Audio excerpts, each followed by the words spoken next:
Last time on Square Roots, let me tell you about the way I feel when I see his thin mustache.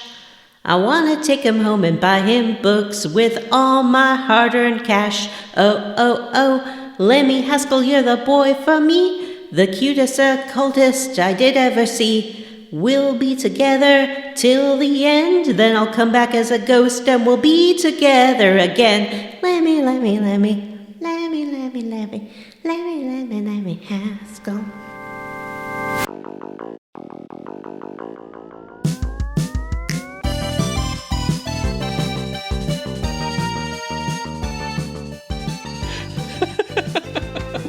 That was really good. That was Thank you beautiful. For that. Yeah. Thank you. Hey everyone, and welcome to Square Roots, the classic RPG podcast. My name is Jim Banks. I'm joined by Johnny. Oh, what's a good name for Johnny? Johnny Puppeteer Brandon.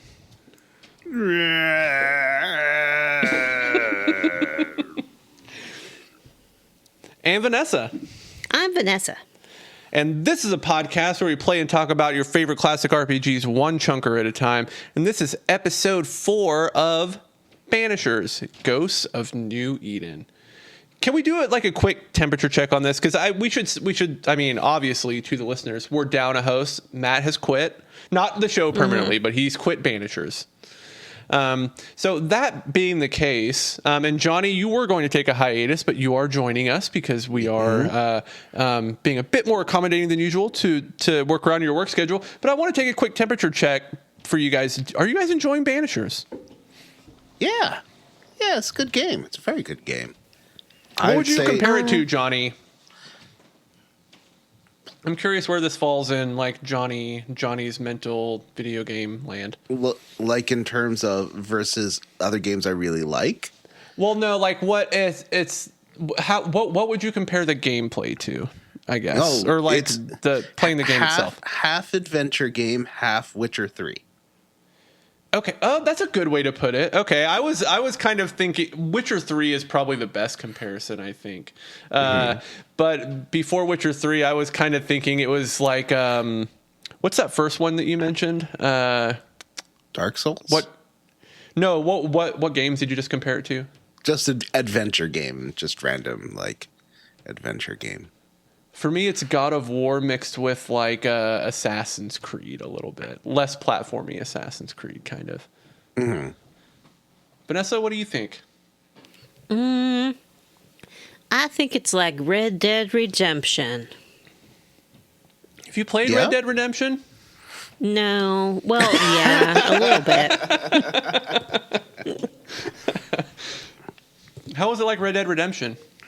It's got like an overmap, and there are points on the map that you can go to. Mm-hmm.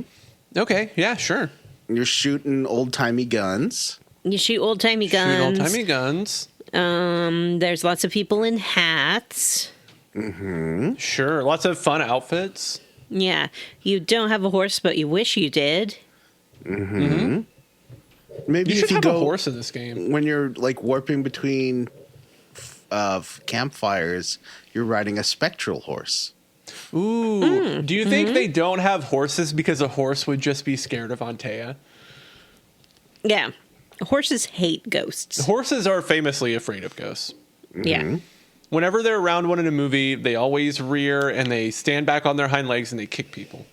Mm-hmm. What happens if the 100% is being ridden by a ghost, like the headless?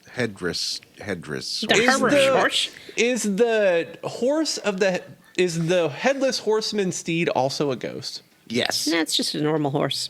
I don't think so. so. It'd be great if it was just a normal horse. You think he walks out of hell and just walks to his stable and was like, all right, your finest horse.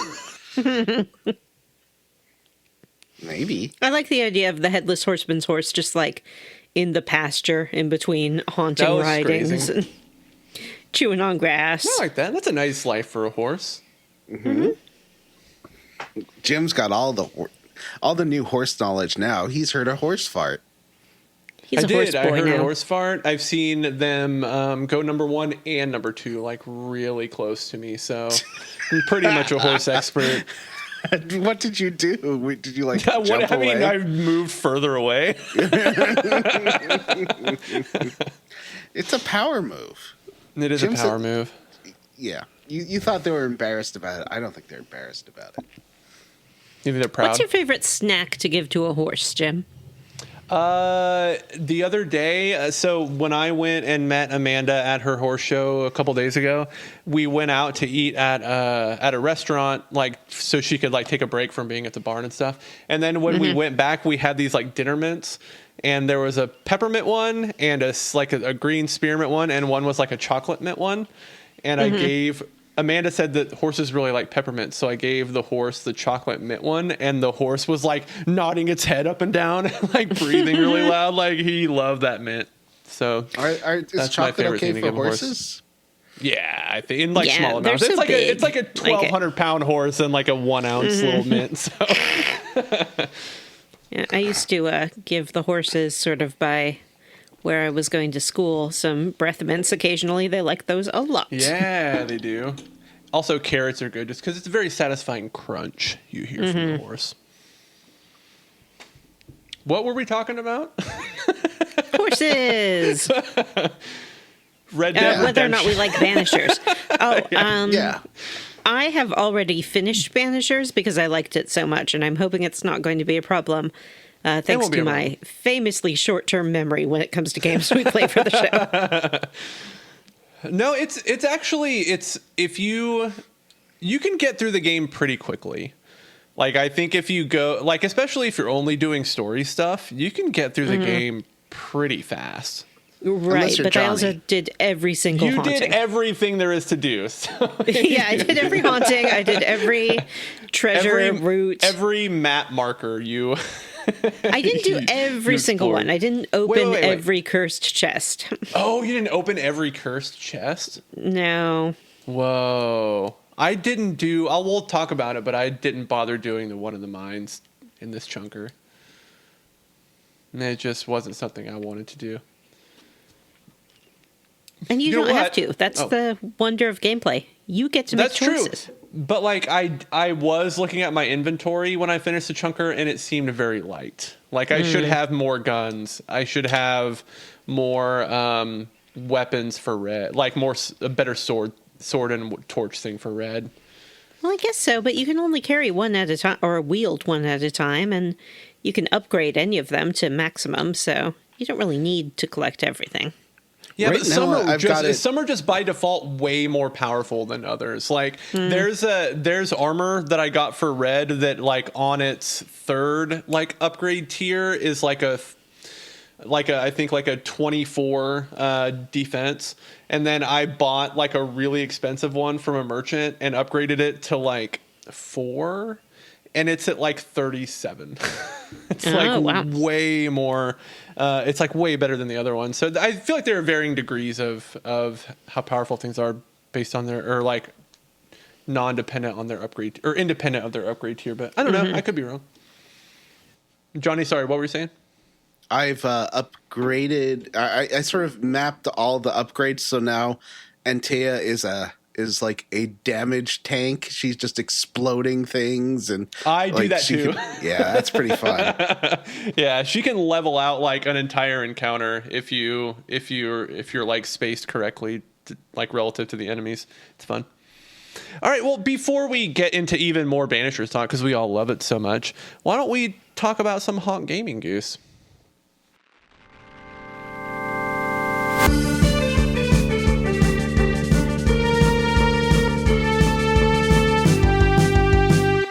Who's got some honks to talk about? I do. Oh my gosh, so many honks. Vanessa. Honk. A couple of bits of console news on the Nintendo front.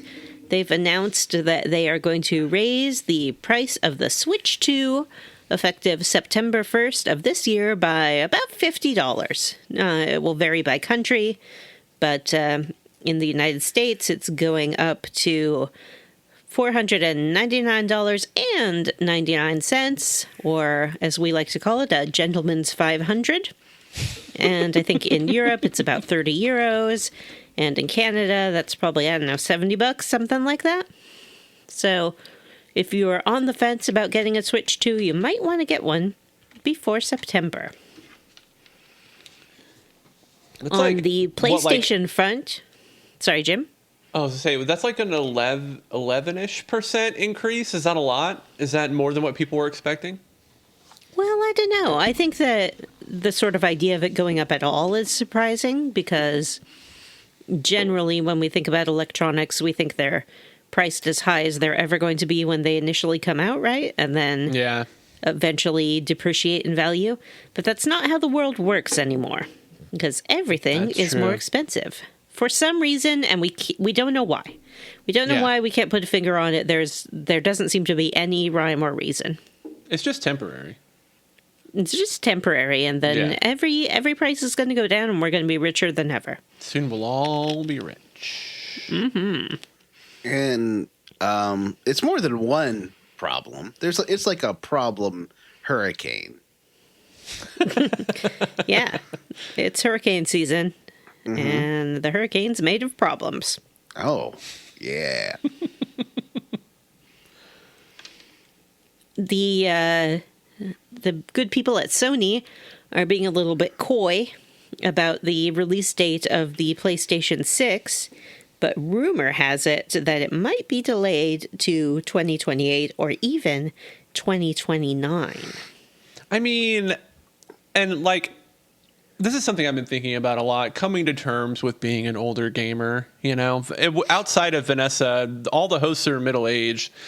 Yeah. And I've been thinking, like, is my lack of excitement for the next generation of consoles a function of, like, you know, age-related cynicism? Like, my brain's just not giving out as much dopamine as it did before when I think about a new console? Or is it that, like, I feel like they haven't even done a lot with the current generation of consoles. You know what I mean? Yeah. Like there's like the meme about the PS5 is that it has no games.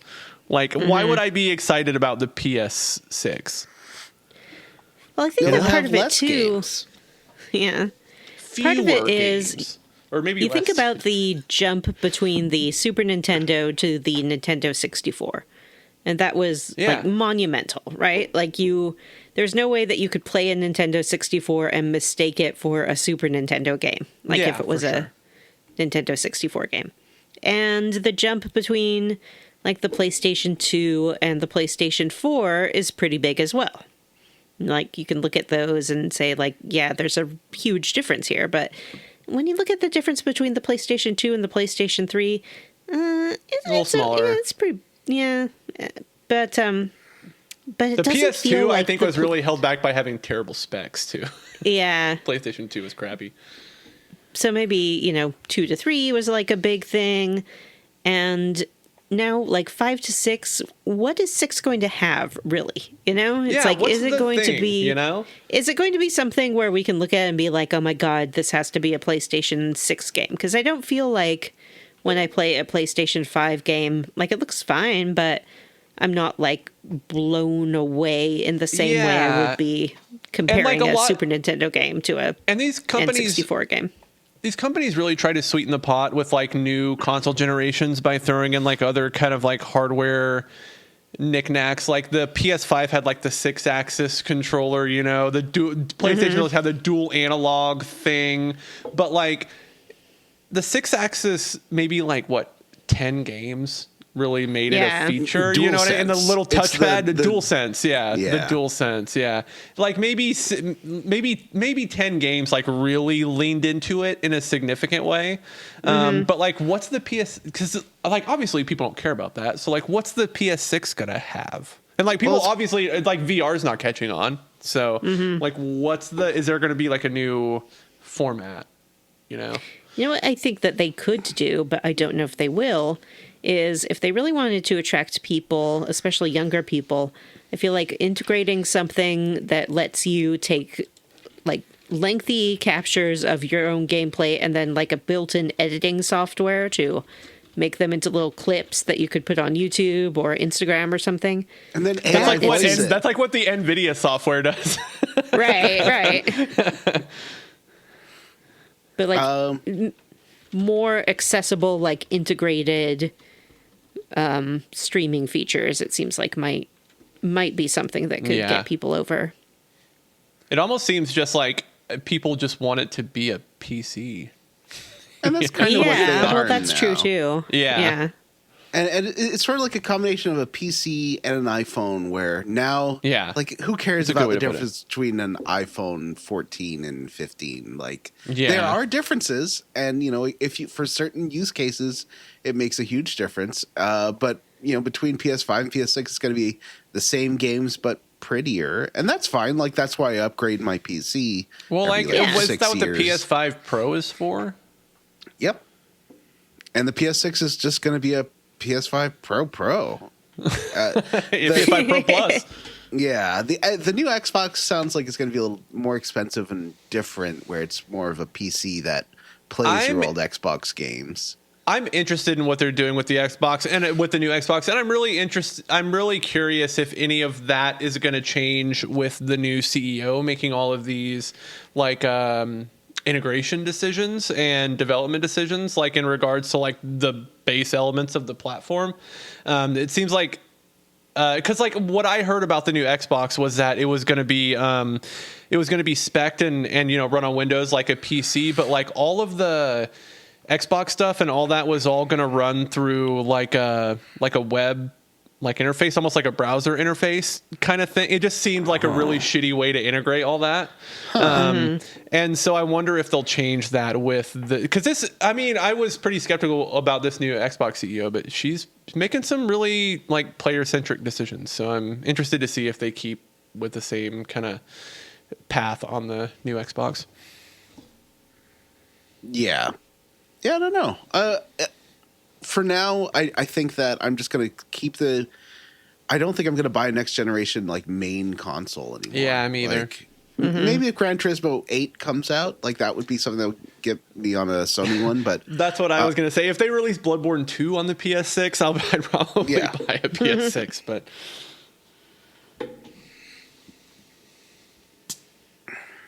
But that, that's about it. Honk, I got more.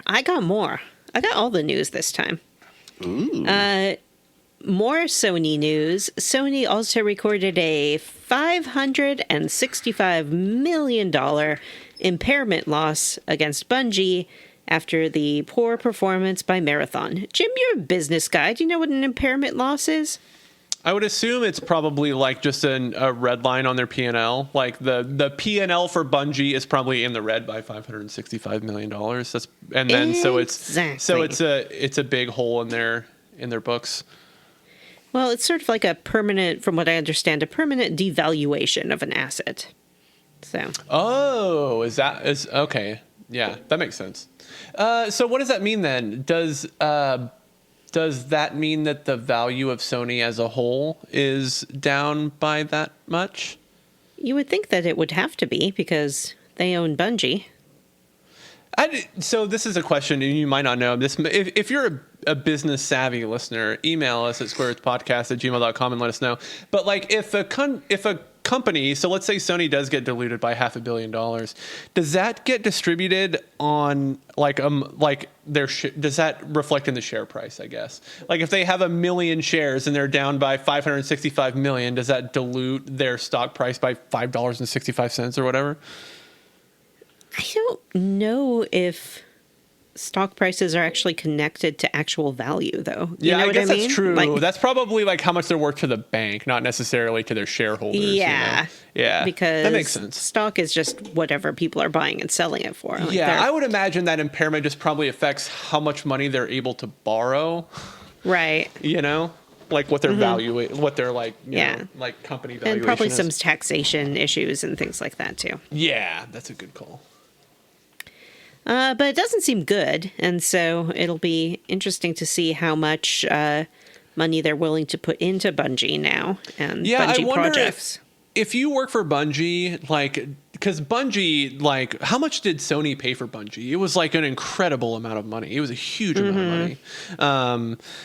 But you have to wonder if you're Bungie, if you're the CEO of Bungie, are you breathing a sigh of relief that oh, thank God my company is not riding around with this $2 billion noose around its neck, I bet a little bit of pressure has come off with being worth a little bit less and having expectations come down a little bit, It's an interesting way to look at it. Because like I'm like if I was Sony and I paid like I can't remember how much money they paid for Bungie, but if I did that, I'd be like, I want you to make me the next most amazing game in the world so I can get all that money back, and then that's just a lot of pressure for like the developers and stuff. Yeah, it is. And it's like games exist in the world between art and corporate product, and I think the more money some corporations have spent on you, the more your product becomes on the corporate side. Yeah, and not to like excuse a lot of Bungie's conduct over the last few years in regards to like them stealing art and a lot of that stuff, but those seem like decisions made by a company that is being put under a monumental amount of pressure to save money and produce things quickly. Like, and so like, I have to wonder if that won't it's like a little pressure release valve on Bungie a little bit. I mean, at least that's what I'm hoping for them. Mm-hmm. Maybe they'll try to recoup by making a series of smaller games rather than putting all of their eggs in one Marathon basket. I mean, Marathon is pretty fun. People seem to like Marathon, actually. I don't know what, people judge these games based on their, concurrent player counts or whatever, and I don't know what's happening with Marathons, but what I've read about the game has been really positive. Mm-hmm. And John likes it. Yeah, I think it's all right. And Johnny's a tastemaker. He is. I am a tastemaker. He's an influencer. I don't know if you know that. We do know that. We just said it. Oh, yeah. Oh, well, great. Honk, more gaming news. Okay. Double Fine's unionizing. Good for them. Pushing ahead with their unionization efforts. Yeah, I think it's great. They are owned by Microsoft, correct? Mm-hmm. Interesting. And you know what? We complain a lot about the price of games these days, but I would probably pay $10 more for a game if I knew it came from a unionized company where people were making a fair wage and everything. You know, and I know I need to check my privilege because I have $10 to spend on a game from a unionized company. But, it's like, if prices are going to go up anyway, at least, let me know that my money is going to the people who work there rather than just to shareholders. Or at least, I think the baseline expectation when prices go up is that there will be, a comparable lift in quality or value. Yeah. And there's really not. Yeah. So if there's not going to be a value lift, then throw me a little socialism bone and give it to the workers. Exactly. I think that's what bothers me most about the price increases is that it doesn't feel like it's actually going anywhere good. Yeah. What am I paying more for? It just kind of goes into Nothing. the money hole.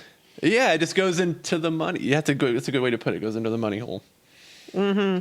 Nobody ever sees it. Any more honks? Yeah, one more honk. Last week we talked about the $600 Baby Yoda toy that is coming down the pipeline. And today I want to talk about the $500 Nuka Girl statue that's coming. Ooh. Do you like this Nuka Girl statue? I do. Who's Nuka Girl? Yeah, there's a picture of it in the notes. Let me look. Oh, her. Okay, yeah. $500. Wow. Yeah.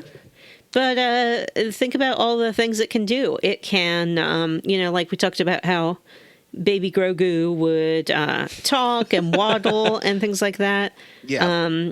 This Nuka Girl, it can be on your desk. Mm-hmm. It can be on your shelf. Uh-huh. Can it rotate? You can rotate it. Yay! Or place it on a rotating platform. And she's sexy. She's got a little sexy smile, so you can look at her and feel the nice way you feel when you look at a pretty lady. She's got a ray gun. She's got a ray gun. She's got on some stars. I like the detail on her boots. I like the folds in her leather boots, her thigh-high leather boots. Do you want to clean them with your tongue? Step on my balls, please. Yeah, I guess if you get it, you can lick her boot, Yeah. and but that's up to you. I do think that maybe the same cost as a Switch 2. It's a little high priced perhaps for this figure, but I'm not an art collector, so maybe I just don't understand. I think, Yeah. and this is just, I'm not an astronaut. I don't know much about being in space. I have to think that like a crop top spacesuit is probably not a good idea. Yeah. I guess it depends on how much you like your internal organs. Like, That's true. Can you do you have like them a in bare there midriff in being space? alive and functional? Would that be Sure. bad for your pores? Would that like suck the water it's out of your body? fine. It's fine. I think it would freeze your pores. Oh, and you'd be cold. Yeah, you'd be cold. And some people like to freeze their pores, though. They open them up Oh yeah. with hot water to extract the buildup, and then they use cold water to shrink them back down again. That's So what you should Joe probably Rogan have really does. tiny space pores. It's a cold plunge. It's like doing a cold plunge in space. Yeah. Yeah, it's healthy. Good Did for you your see the immune cute system. drawing of Honk? Do you see the cute drawing of Diana and Hugh for celebrating 2 million units? Whoa, that's a lot of units. Yeah. Are you going to play people are- Pragmata, John? Eventually. I don't know. I got a lot of other games I got to play first. So, Yeah. Like what? Name one. That's a good. Okay. You're right. You called me out here. I want to finish Dragon's Dogma 2 first. You started I that wanna game like a year and a half ago. Yeah, 2 years ago. I want to finish Star Wars Jedi Survivor. I kind of do And too. It's Jedi but I never Outlaws. finished. I never finished Jedi Fallen Order. Do I need to play that one first? Probably, right? Yeah. Yeah. I would. It sets It's up a lot of fun. things. Yeah, and it's Yeah. a good game. Yeah, Just that it it's is a good like game. easy. Yeah, I just kind of like bounced Story. off it, but maybe I'll revisit it now that I got so into Outlaws. And you love that guy. Yeah, Cal Kestis? Cal Kestis, yeah. Yeah, the guy he played Joker in Gotham, right? He played like fake Joker, like red herring Yeah, Joker, he right? played a Joker-esque kind of character. Yeah. I forget what his Ah. name was in that. Jedi Survivors. Sorry, not Jedi Survivors. Jedi. Wait, what's the new one? What's the one you were just talking about? What's that called? I think Survivors is the new one. Yeah, and and Fallen Order Order's is- the old yeah. one. Oh yeah, Jedi Survivor. Good game. Jedi Survivors is great. Has like an amazing third act too. Like great Star Wars shit happens in that game. If you like good Star Wars nice. shit. Honk, Honk. Tezuka. Did you guys haven't talked about this, right? I didn't zone out. Were you talking about Takeshi Tezuka? No. Takashi No. Tezuka. Director of many classic games, is retiring because he's hitting 65, so he's gonna step back. He has here are games he's directed or designed and directed. The original Legend of Zelda, Super Mario Ooh, World, Link to the wow. Past, Yoshi's Island, Super Mario Brothers Wonder. So yeah, he's done Wow. a lot of games, but he's retiring, and good for him. I think people should take a chance to retire and enjoy their life. Don't That's you? cool. Yeah, good Honk. for him. Oh, Vanessa. Since you mentioned Gotham, I guess it's permissible now for me to squeeze some hot Ben McKenzie news into our hot gaming news segment. Ben McKenzie, of course, played Commissioner Gordon on Gotham. You may also know him from the OC. And he is taken his COVID passion and pursuit to the next level and has made a documentary called Everyone is Lying to You for Money. This is a documentary about cryptocurrency. He wrote a book He's about it done- as well. He's in so much press for this. He's like Yeah. been all over lately. He's been all over. It's a cute little movie he made with the same guy that he wrote his book with, I think. Ben McKenzie is like the world's #1 crypto hater, and we love him for it. That's pretty cool. You don't really hear much about crypto anymore. Like, when was the last time we heard? I know we're hearing about LLMs and AI and all that all the time now, but you're not really hearing about what was the thing that, remember those NBLBs? NFTs. Yeah. Yeah, when was the last time you heard about NFTs? It's been glorious. I think NFTs are pretty much done. I think the thing that one of the things that really took the air out of crypto for a lot of people, I think, is the Hawk Girl crypto coin that crashed. Did you guys hear about that? No. Let's talk about that for a minute. That sounds great. So Hawk Girl, who had a podcast, Hawk Me or something like that. Anyways, she she was going to do like a meme coin, a crypto coin. And so it was like Hawk coin. And then she had this guy named Mr. Hollywood, I think is what he goes by. Well, that sounds trustworthy. Yeah, it sounds super cool. And he hyped it up. And then they released this crypto coin, and then a bunch of people bought it. And then they immediately, when I say immediately, I mean within, I think, like the first 12 or 24 hours, the coin was out, rug pulled it. And like 5 people ended up making money, and everybody else lost everything. That's amazing. Yeah. Huh. So, but that's legal somehow, right? It is, I think, technically. That's weird. Because crypto's so unregulated, right? It's like I was reading an article. Sorry, I'm just going on a tangent, but I was reading an article today about Kalshi. You know, the thing you can bet on everything. Oh yeah. You know, they said that Kalshi only 0.1% of people actually make money on Kalshi, and these are big firms that have access to like tons of data streams and AI models and stuff, and these are the only people that make money on Kalshi. Like they say 99.9% of people in the long run end up losing everything on Kalshi. Of course. What's Kalshi?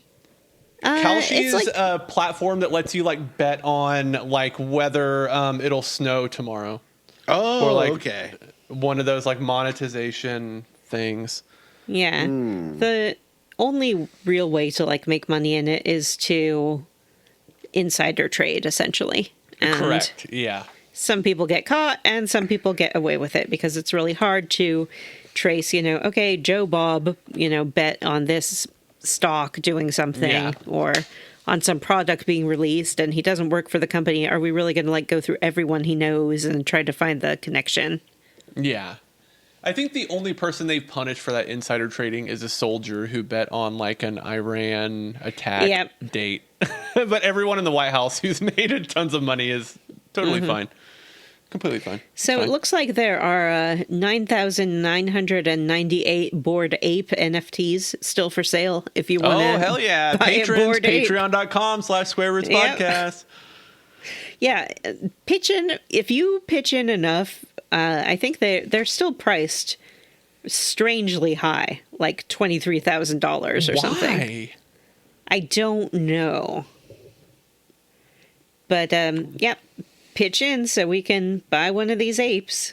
Do you remember those days when guys would post on the internet, like, about their Bored Ape NFT, and then somebody would just, like, copy the image in their browser and post it as a comment, and they'd be like, you stole my NFT! My ape! And then they'd be like, you don't get it. You can't just copy it. You don't have it. What's that one viral tweet that was like, my apes are gone? Or something like that. Yeah, a guy owned like a portfolio. He's like, all my apes are gone. Oh, I think man, originally part of the idea was that you'd like buy one and then you could go to events and stuff like that. I wonder if they're still doing that. Do you think there are events where you can only get in if you're like Bored Ape with big mustache 21? How about we make the next tech thing run on Ford F-150s, like something we don't care about running out of stock and being hard to find? Like somehow it just runs on Ford F-150s, and everyone who wanted a Ford F-150 just can't afford them anymore because suddenly they're like $200,000 each. You should do that to like yachts. Ooh, yeah. Well, I guess yachts are already like $100 million and people are still buying them. I'm already priced out of a yacht. I don't need any incentive for that. Let's see. Bored Ape is, I guess they had a 420 event featuring Snoop Dogg. That's not That man surprising. will do anything for He money. will do anything for money. He is a hoe. A new physical space is being teased for holders in Miami, although, If Ape it's chain. physical, it's not an NFT anymore. It's a fucking painting or a print. It's a different No, thing. it's like it's a place you can go hang out. There are ape clubs that I you thought can you go meant to. a place where your like NFT would exist in the real world. your Like that's ape just is, that's just no. a fucking picture. Just an art gallery. Yeah, because part of the draw apparently is that you can go to hang out with other people who have apes. I don't Wow. want to do that. I mean, Well, are you saying you have an ape? Vanessa. No, but I'm saying that like So had you I an ape? swear on podcasts that you do not have an ape. I swear on podcasts that I do not have an ape. Okay. but we do know. So this is like an event that's happening. Like you saw it on the internet. It's upcoming. Which one? The one where you could hang out in a physical space. Is that like a real thing that's upcoming? They say that they're going to make one. All right. Then we know where all the eligible bachelors are going to be. Why would you assume that men who own a bored ape are single, Jim? That's crazy. It's not an assumption. It's like an edge. It's a hypothesis. Oh, here's a good tweet. Let's see. Things they've done so far in 2026. It says they're going all out in 2026. They built a new website for holders. They had their 420 event with $30? Snoop Dogg. It's another $1,000 maybe. Yeah. They're giving away 100 tickets to Ibiza. What's that? That a they have- city? Yeah. Okay. They've teased the Miami clubhouse. Greg is going to return to his creative roots, and Figgy's taken over as CEO. What Are are these you They've talking bored launched a ape people? they've launched a members All exclusive right, merch let's move store. on. We're moving on. Community run IRL meetups across the world. So, friends, Jim, what have you been streaming on the streams lately? I've been playing Live Alive. I've gotten to the Wild West chapter. Oh yeah, that's a The fun Edo, one. yeah, the Edo Japan one took me forever. I kept getting lost. I was lost for so long on that chapter. Did you succeed in doing a pacifist run of it? No, because if you don't, so in order to complete the pacifist run, you have to get this extra side character called the Mimic, and by the time you can unlock, when you get the item that you need to unlock the Mimic, you have to go from what is basically like the end of the level all the way back to the beginning.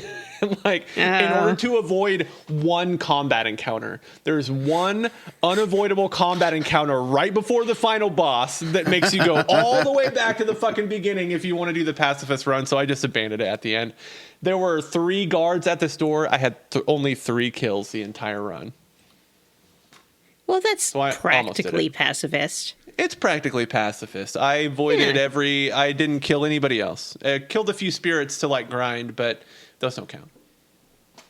Like in Banishers, they're ghosts. Ghosts don't count. Still count. Ghosts don't count. That's great. Ghosts don't count. John, what have you been doing on your channel? Not a lot this month, due to my work schedule, but I'm still working through my Porsche Unleashed video. I've almost finished the script. I have finished a draft, but I'm gonna right now it's a little stream of consciousness. I'm going to organize it before I start recording it. I also have to finish factory driver mode on PlayStation 1, and that crap is hard. But I'm almost done. You say you're not doing a lot, but I would say that putting your innocent friend Vanessa on blast for something that she Did 2 years ago. barely did. 2 years ago. I thought that was funny. Oh, Do you mean want when me you to take it invested in down? crypto? When she bought her Bored Apes.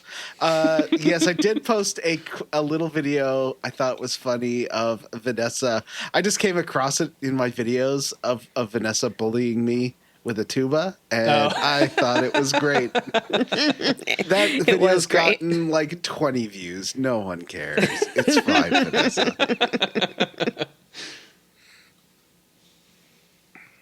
All right. Well, I guess you can search up Bears in Games Neo if you want to find Johnny's content. If you want to find our live streams, and I feel like I was streaming something else too. I finished Pragmata. I played Live Alive. I feel like I started something else but didn't finish it. Anyways, those games are on there. If you search up Square Roots Gaming on YouTube, you can find all that cool stuff. All right, you guys ready for quest log? Yeah. Yeah, time for the quest log. Matt's gonna be so mad. We've already talked for 40 minutes. It's going to be like, it's after 40 minutes. It's me, Matt. Matt Smash. Beep, beep, boop, beep, boop. Matt here. I'm mad.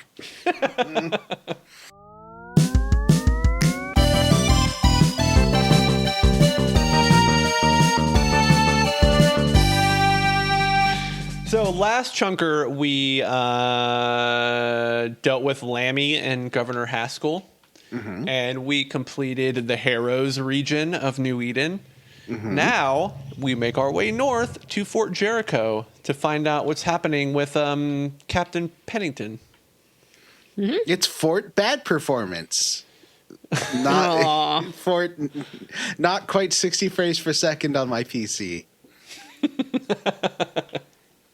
Yeah, this is the snowy area. This is the mountain times.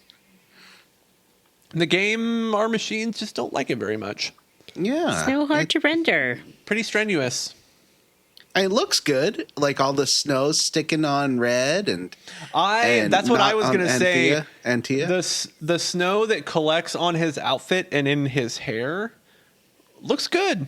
Yeah, this is a great looking game. Yeah. So I'm okay with it. A section being a tiny, like it's in the 50s sometimes. When you can Yeah, see. it's not. It doesn't It's go because down it's to like 30. this big valley with all these huge mountains around, and And there's like Unreal Engine snow 5 being blown and swirling and stuff. isn't super optimized. That's why people are like not using it as much. What? DLSS Unreal 5? Engine 5. Oh, The new Unreal one- 5. Yeah, just because it doesn't run that great. Interesting. Yeah, but Did you hear it the looks first really good. movie made completely in Unreal Engine is coming out? Ooh. And lots of shows use it, like Mandalorian uses it for quick VFX and stuff. Oh, really? That's interesting. Yeah. That's cool.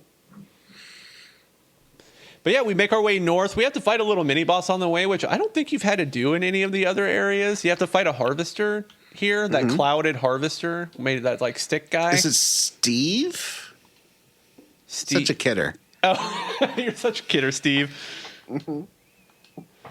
Can you talk like the captain at arms or whatever? Steve. Me scratch his tucker. Remember when you had to scratch the car as a mission in that game? Mm-hmm. What a weird game. That's Vanessa's favorite game. Or the baby that's like eating bugs. Yeah, and no, the baby has like wasps in it, and it pops its eye out. Remember that? And then you have the mom pops it back in. No, that's gnarly. Anyway, yeah. So there's a little mini boss. But now that I've kind of done a build with so my build is given Antea lots of punch points, and then are like killing people with punch makes her manifestation. No, killing people with manifestations makes her punch do more. And if I have manifestations on cooldown, red does more damage. So I sort of have a lot of like looping systems that are buffing each other. I It's like pretty that. neat. That is neat. And I've been That's fun. upgrading the heck out of things. I been like fun. I think the game makes it easy, very easy without like having just you collect it as you run over it, like the upgrade materials. Like, it's not really a chore to grab them because they usually put them where you're going anyway or where you want to explore anyway. Yeah. So I like that. I have lots. Yeah. And it's... and I like that, like, to upgrade past, like... Because there's what, like, I think it's 1, 2, 3, 4... Is there, like, 7 upgrade tiers? Yeah, I think there's 7 total. Yeah, so but far. if you want to get up past 4, it starts peppering in things like elite gems, which you get from fighting elites, or nest silt, which you get from clearing spectral nests. So it starts to pepper in these like optional combat things for you to do your upgrades, and I think that's fun. Or you can buy them with witches' gems. Yeah, you can take your witch stone and go buy them from Seeker. Ooh, that's good. That's where I bought my cool armor that makes me look like nice. a samurai. Oh, I've got armor that looks like it has snow leopard print. Is that the one you get from what you got from doing the last story mission, where you get like that white armor? Yeah, with dots. I like that yeah. one with like the glowy symbols on the shoulders. Yeah, I that's like what I'm that using one right now. Yeah, I use that a lot, and then I use just like the Banisher armor because it seemed like it had a good perk. I got like Just a like Wanderer armor. It's the first one you get, the Wanderer armor. I have like a Wanderer armor in my inventory that has like incredible stats. Like, it makes my strength so high. Like, I do so much damage when I have that equipped. So we fight that Clouded Harvester. Then we make our way to Fort Jericho. Fort Jericho is under siege by a bunch of ghosts. A bunch of bone walkers are shooting at the fort. Ghost. So other people, I was wondering if other people could see the bone walkers and stuff. I was gonna ask that too, because like I think the only time you've seen a bone walker when another person has been around is when Kate like frees or tries to free you from your little trap. I mean, she doesn't see the bone walker, doesn't show her looking at it, but it does appear like right after she leaves. That one guy who was Catholic, the fake fortune, he saw the bone men. Like, well, he was being attacked by possessed was it ghost wolves? wolf corpses. Oh, okay. Yeah. Okay. So I guess they can't. But yeah, this proves. Yeah, they could see them. They are right there. Yeah. Attacking their fort. Their fort of hauntings. On the way, though, I did hear a little voice. Yeah, you get like summoned by a ghost on the way there. I did do this whole thing. We'll talk about it at the end. That was a... Yeah, I was didn't gonna do say this. fun, I admit but I've done it. But it's fun, but not that funny. it's long as hell, isn't it? It's, it's long. It's not. Is it long? You just have Don't you to have to follow her around everywhere? Isn't she go around a lot of places? I mean, that At takes first, 10 like she minutes. keeps like going up the mountain, and you have to keep following her. Ghosts do that And- though. That's just the thing ghosts do is Yeah. they make you go for a walk. They make you earn it. Go for walkies. Yeah, so we'll talk about that at the end. But yes, John, that's a good point. You can go on a whole like little side quest for this ghost here. But when we get to Fort Jericho, we defeat the ghost outside, and we talk to the guard, whose name is White. And we say, hey, let us in. We need to talk to Pennington. We're Banishers. And he's like, nope, nobody alive or dead comes in until we find out what's going on with Helen Priest. Helen Priest is a lady who went to an outpost that's not very far away from the fort to look for supplies. But he's like, one, we need to find her, and two, we need to figure out how to plug this like hole in this tunnel where all these ghosts are coming from. So you have to just take a quick little jaunt over to this cave and knock some rocks down and fight some ghosts in order to kind of plug this hole. And then you have to make your way to this outpost and go kind of down into the cave, and that's where you find Helen Priest, who is being attacked by more ghosts, more bone walkers.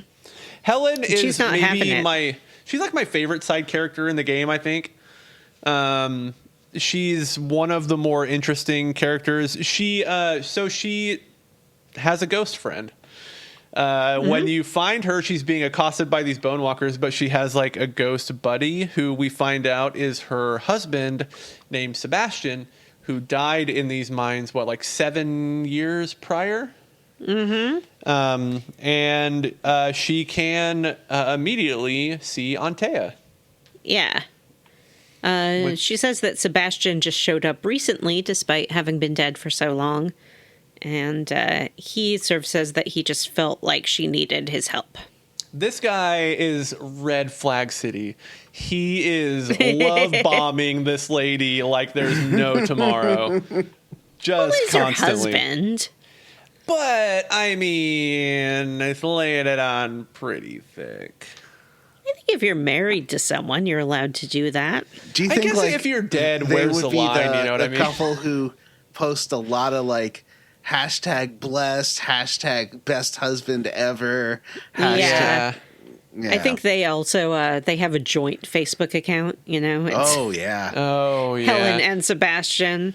Those are So- the kinds of people who have those awkward conversations before bed where it's like, I saw you posted a selfie earlier, but like you didn't tag me in it, or Yeah. those are those I kinds saw of this people. guy liked your picture. Who is he? Yeah, who's that Like, person? Yeah, who is he? Can I Can I see your search history? messages to make sure you haven't messaged him? Yikes. So Helen Priest. Helen Priest is cool. She's like a real, like hard-edged lady. She's wearing like a cool pirate hat kind of thing. I don't really know what you call this hat, but it reminds me of a pirate. It does look like a pirate hat. She's wearing She's a cool being attacked bandana. by ghosts, but she's just Yeah. like, she's not freaking out about it. She's just like, screw Isn't it you, what do you call Yeah, that? A tricorn cap? a tricorn hat. Yes, Yeah. yeah. And she's like, I like it because right before you find her, she's shooting at a ghost, and she goes, "This isn't how I die," and she like shoots a ghost in the face. But And then he's like, "Sweetie, there's a ghost behind you." And she's like, "Oh, thanks, Cookie. Love you too." she's kind couples. of the voice of the anti-Pennington resistance. More She or does less. not like Pennington. No. In fact, like when you get to the fort, we find out things are pretty dire. Not only are they constantly besieged by ghosts, but they are running out of food. They are running out of gunpowder, and everybody is feeling pretty down in the dumps. Especially Pennington, because when you Yeah. go after you help Helen, she escorts you back to the fort to let you in. You can go talk to Pennington finally. He's basically just like, we're all gonna die soon. Thanks for coming, but you're probably gonna die too. So Yeah. it's all good. No He's hard Given feelings. a little- into despair. He's a Yes. little depressed. He's a little down. Yeah. A little, yeah. He's like, "Oh, And you Helen's gave kind us of reasonable another about week it. of She's like, hell." he used to be a good commander, but now he sucks because he's depressed. Let's see. So Pennington is like, it doesn't really matter what anybody does. We're all going to die soon anyway. So see you later. He's like, if you want to, you can go into the mines. I don't care. He's like, I'm pretty sure we walled it all up. But I think it's Helen who tells you there's another tunnel. Mm-hmm. And so she's like, go into the mines, see what's going on. And interestingly enough, when you get there, you're met by Sebastian. Yeah. And Helen also says, like, well, you guys go into the mines. I'm going to stay here and deal with Pennington. And you're like, Oh, what do you that's mean? And right. she's like, don't worry about it. Yeah, and the husband is also very anti-Pennington. And she, what we learn is that, I think she even tells you this explicitly when you meet her, but she says 7 years prior, there was a plague that hit New Eden.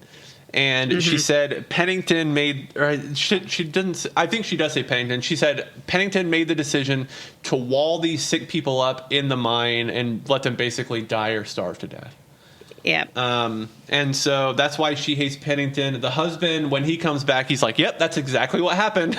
Pennington walled everybody up down there. I was one of them. It sucked. We tried to get out. We couldn't. Pennington murdered us. We're dead. Yeah. And he says, I died clutching the brooch that my wife gave me, It something was her like like that. scarf or piece. It was a piece of fabric. He's like, I Yeah. died clutching this piece of fabric, and like all that she knows about her husband's death was that he had a chest wound, and so Yeah. this ghost shows up with like what seems to be a corresponding chest wound, but that's pretty much the only thing besides his like general appearance that's linking these two things together. I think he says he stabbed himself in the chest, maybe? I do think that's what happened. But he shot kind of himself, right? I think so. They do talk about him committing suicide. Yeah. Yeah. Because he was trapped and starving and sick. Yeah. And so he kind of escorts us through this first part of the mines. I think the mine areas are kind of my least favorite part of this game as far as like the areas you can explore, but I actually kind of like the area with the chains. What'd you guys think about this whole cave area? Yeah, there are all these spectral chains around, and you have to kind of use Antea to look for a weak link in the chain and then shoot it apart. And as soon as we start doing this, Sebastian's like, hey, you know what I've been saying? We need to like go down in these mines. What if we just didn't go in the mine? That could be good too. He's like, we know it was Pennington, guys. No reason to stay in these mines. Let's just pop up there and kill Pennington. It'll be fine. And that seems like a better idea than whatever is going on down here. And every time you shoot one of the chains, you hear this like horrible wailing groan too. Yeah. I don't know about you, but did you, every time you saw one of them, were you like, listen to the wind blow, watch the sun rise, run in the shadows, damn your love, damn your lies. And if you don't love me now, you'll never love me again. I can still hear you saying we will never break the chain. That's what I sang pretty much every link that I shot. Such a good song. Yeah, so were you like that, Jim? Yeah, Jim, were you like that? Totally. Mm-hmm. Yeah. There's a part where I think it's like halfway through the mines where you get to this section where they built this like it looks like a forge. And that's where Sebastian is like, hey guys, things are getting a little too real. Maybe we should just pop on out of here. I don't even like this rebel. So the miners, looks like the miners had a little bit of a rebellion problem, and he's like, yeah, I guess they had a bit of a rebellion. Whoopsie. It's not even, they weren't even real people. It doesn't matter. Yeah, and you start to find all these posters that talk about like people needing to die. Well, they were trying to isolate people. I think is that why that this we've officially crossed over into the next quest, I guess, which is called The Flame in the Dark. Yeah. But I always wondered why the one before this was called Isolation. And, part of it, I think, is the remote area that the fort is in. But they also talk about when this plague hits, trying to isolate the people who are sick in a certain area of the mine. Yeah. But you can find notes that say even healthy people who are in isolation are still getting sick. Like, this is like the plague is part of the curse. It's not like a virus that's going around. And so they're all kind of flummoxed about it. And all of these notes are signed by Sebastian. Yes, yeah. So we should explain the chain thing a bit. When we say chains, these are the biggest chains you don't ever see. Literal chains. They are like, each chain link is maybe 2 yards wide. Like they're huge. They're huge. Yeah, they're giant, and they're like crisscrossing the entire level. It's really neat. It's really cool. Yeah. Yeah. They block passages and stuff, and each link or each chain has one link that Antea can spot that glows, and if she spots it, then Red can shoot it while it's still glowing. Mm-hmm. Pretty cool. Yeah, I like it. I didn't quite. I was trying to piece together what Sebastian did and what, like, it's obvious that you start seeing all these signs and he's gone nutso, but then he was also like taking food from the outside, so he wasn't starving. Like, he's like, yeah, I hid some biscuits and stuff, but better bring some more soon. Like, I don't understand that the plot. What did he do? This is my interpretation of it. Vanessa, maybe you feel differently, but what it seemed like was, so Pennington says he sent Sebastian down there to deal with the miners who I believe were getting sick. And what happened was Sebastian ended up basically like walling them all off and killing them while cowardly trying to get himself out. There's a note you can find where he's like he had written, and I don't know what he was intending to do with it because you, I guess, find it in the cave, but he was like, I need your help. I'm going to go to where the cave-in is. I'm going to knock like 3 times and then once and then twice. Please be there. Help me get out. The rest of these people are sick. Because he's been sending reports back to Pennington. Yeah. But his reports aren't all totally truthful either, it seems like. Well, Pennington's like, we first. can't share these reports. They're too grim. Yeah. So there seemed to be some... He was doing some stuff, too. Well, he was also, I think, like helping himself to some of the supplies that came in. Right, and he was. At a certain point, it seems like he says, well, the people down there are going to die anyway, so there's no point in giving them these supplies, you know? Yeah. So certainly not like the meat and the good stuff. Yeah. And he kind of used that, too, to get the loyalty of the men who he still had under his control, manning the barricades and things like that. One thing that I thought was kind of scary to think about was one of the things that Sebastian was hoarding was the oil for their lanterns. And for the men who didn't have it, imagine how terrifying it would be to be starving in the dark. Like that sounds like my nightmare.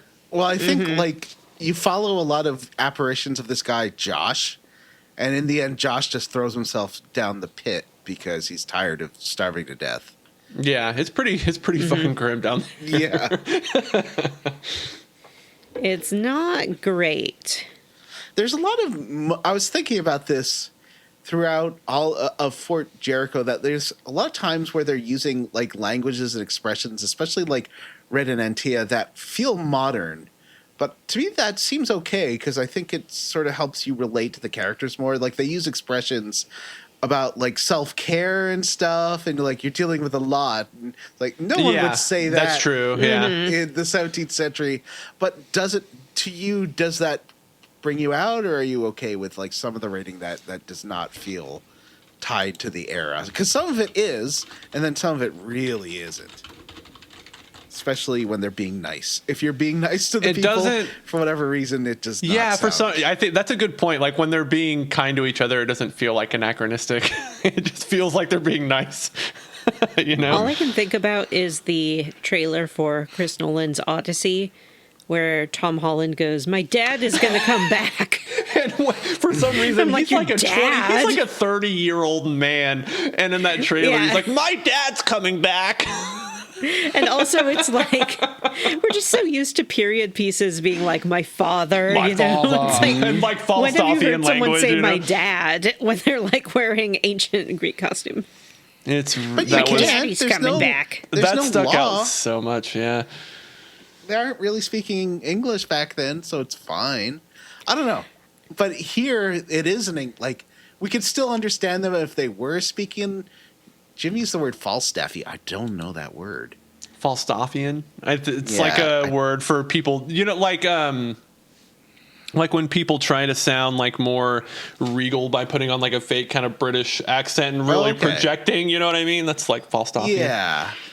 So I don't know. I don't mind. There's a couple of times where I'm like, this doesn't work for me, but I don't know. I give it a big leeway, you know, to make it relatable and all that. I don't mind that. It's a bit anachronistic. That's fine. Yeah, I didn't mind. This is a alternate universe anyway, so who knows?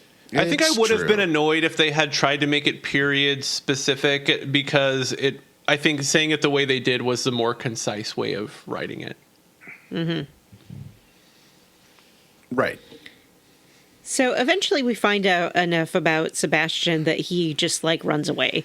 He's like, whatever, goodbye. I love that. You like fight some ghost or something, and you find like a symbol that's etched into the wall, I think, that you start to follow around. You find the symbol and you're like, what does that mean? He's like, oh, I don't know, see ya. And he like runs away. And then you find his body and he has like head wounds and stuff. He's been shot multiple times. It's clear that his story about killing himself is not true. Yeah, he had a pike shoved through his head. Right, he did. And he didn't do that to himself. Probably not. That would be difficult. I'm not saying impossible, but difficult. Yeah. But that But voice... we got to keep going down, down, down. Mm-hmm.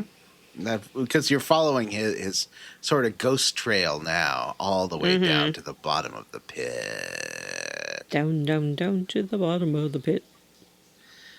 It's and at this point, Antea's like, hey, yeah, he's a puppet. That's not Sebastian. Someone's controlling him.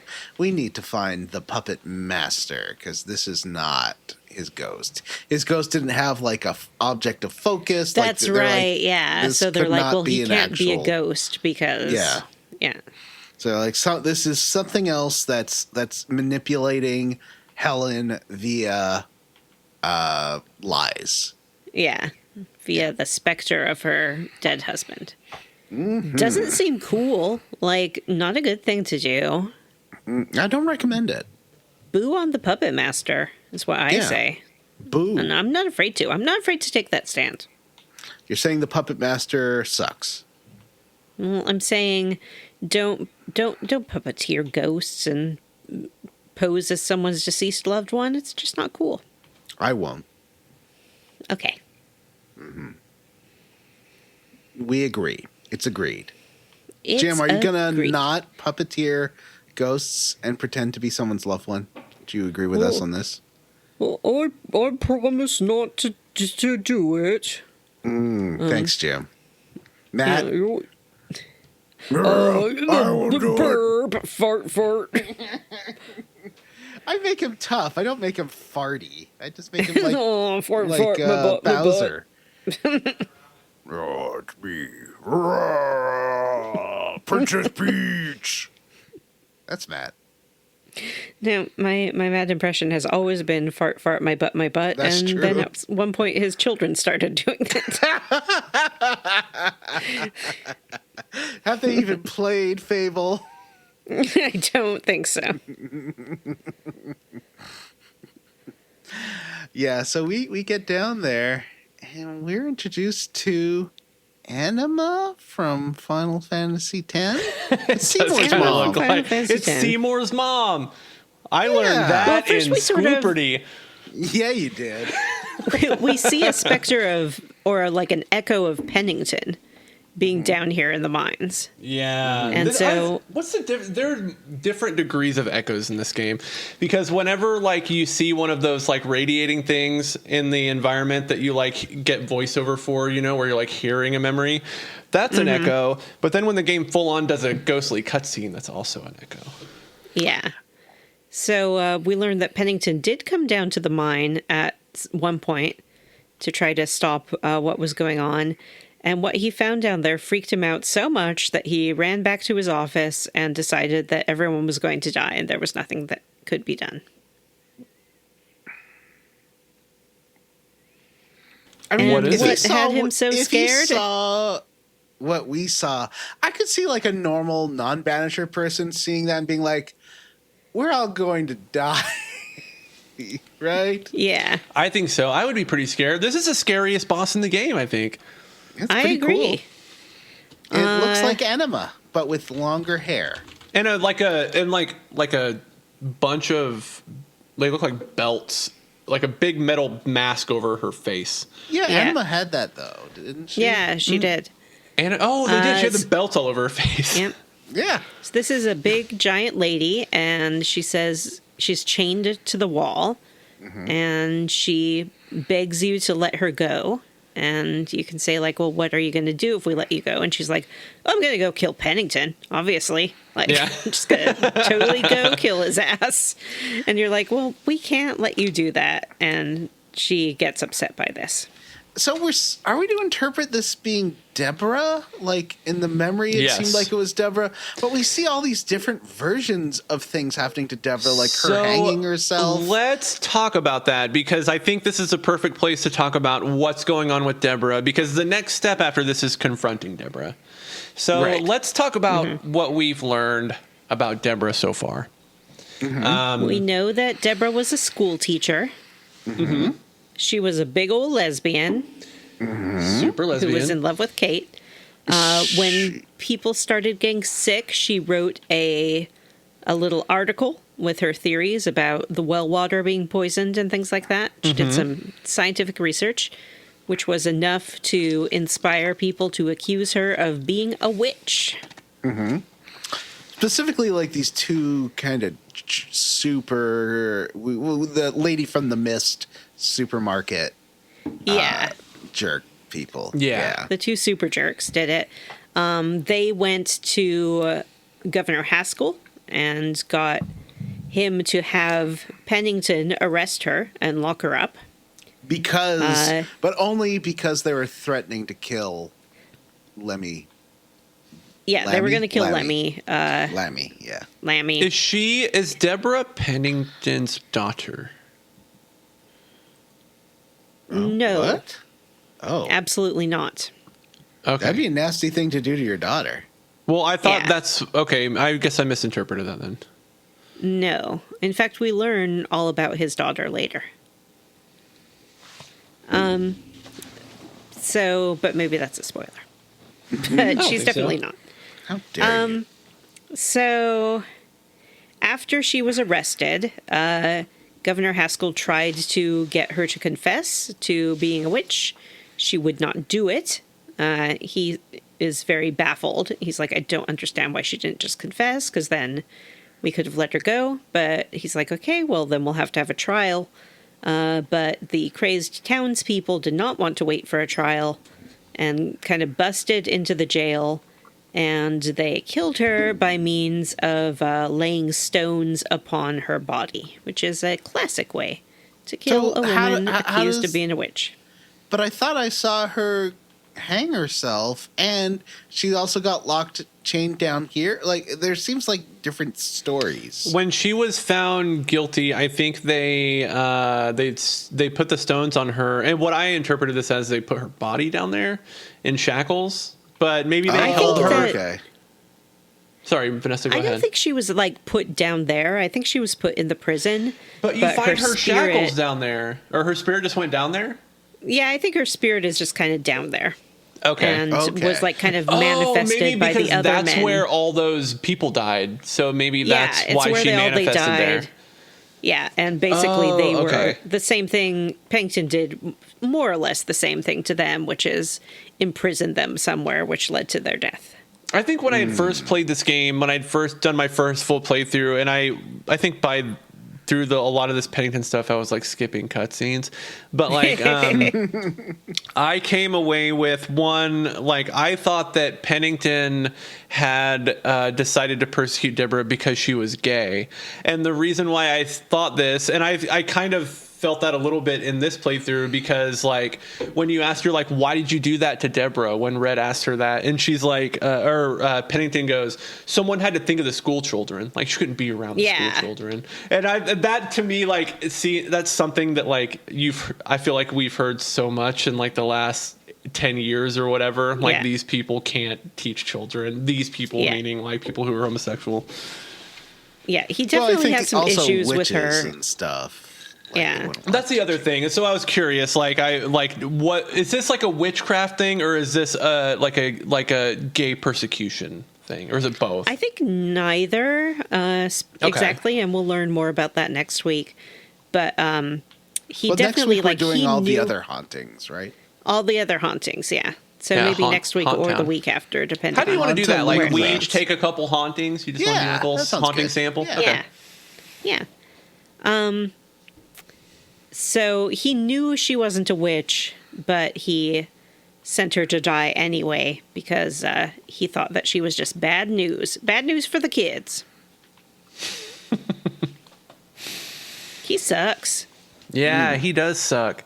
He's a big old coward, essentially. How did you guys resolve this situation? So I guess let's talk about what happens when we leave the mine. So we defeat. Well, we have to talk about the boss fight first. We do have to talk about the boss fight. This boss is so Is this- cool looking. It's pretty cool. I took so many screenshots of this boss as I was fighting it, and as like the dialogue was happening. I think they're going to be great. But it's Yeah, a we'll big use one of those for the thingy.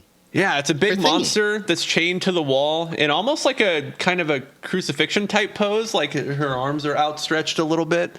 But during the fights, she will like summon bone walkers for you to fight. But while that's happening, you need to identify and then shoot weak links in the chains that are binding her.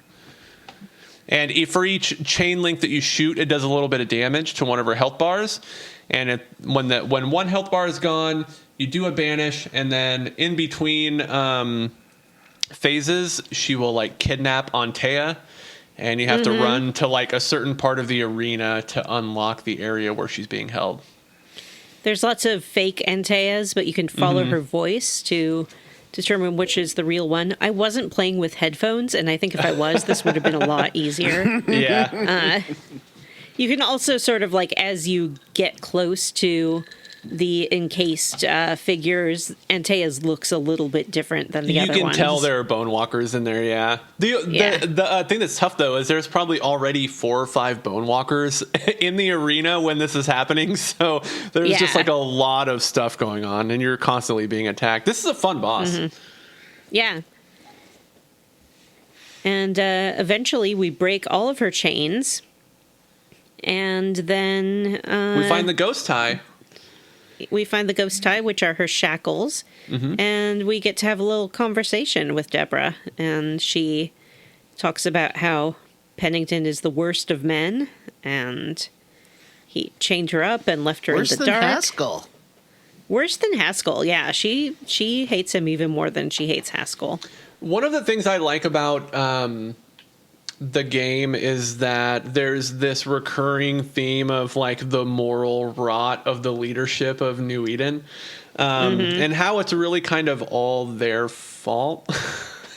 Yeah. The game is really explicit about that. It's like all these people are suffering because of like these shitty leaders who, like, when it came time to step up and actually do something good, they were just cowards who only looked out for themselves.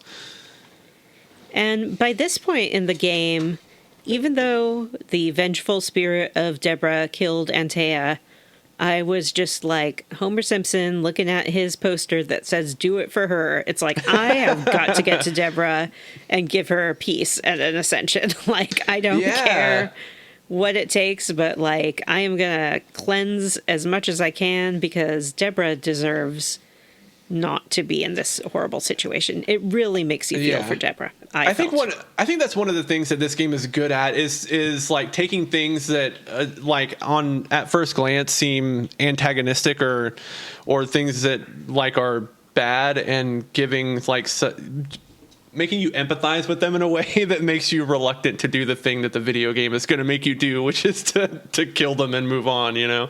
Mm-hmm. Right. Good stuff.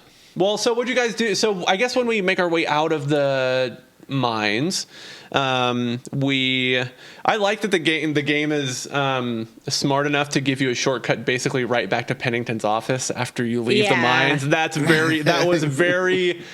was a big sigh of relief because I was worried I was going to have to do a lot more mining. They tend to do that, like at the end of Ghost Stories. It'll link back, or the person will show up there, so you don't. Usually, you end up one of the things I like about the Haunting is that you usually end up looping back to where you started, or like one of the first landmarks that you went to, which like makes them all like feel just kind of like they loop back on themselves in a satisfying way. But when we get up out of the mines, we go right into Pennington's office, and we can immediately hear a scuffle between Pennington and Helen.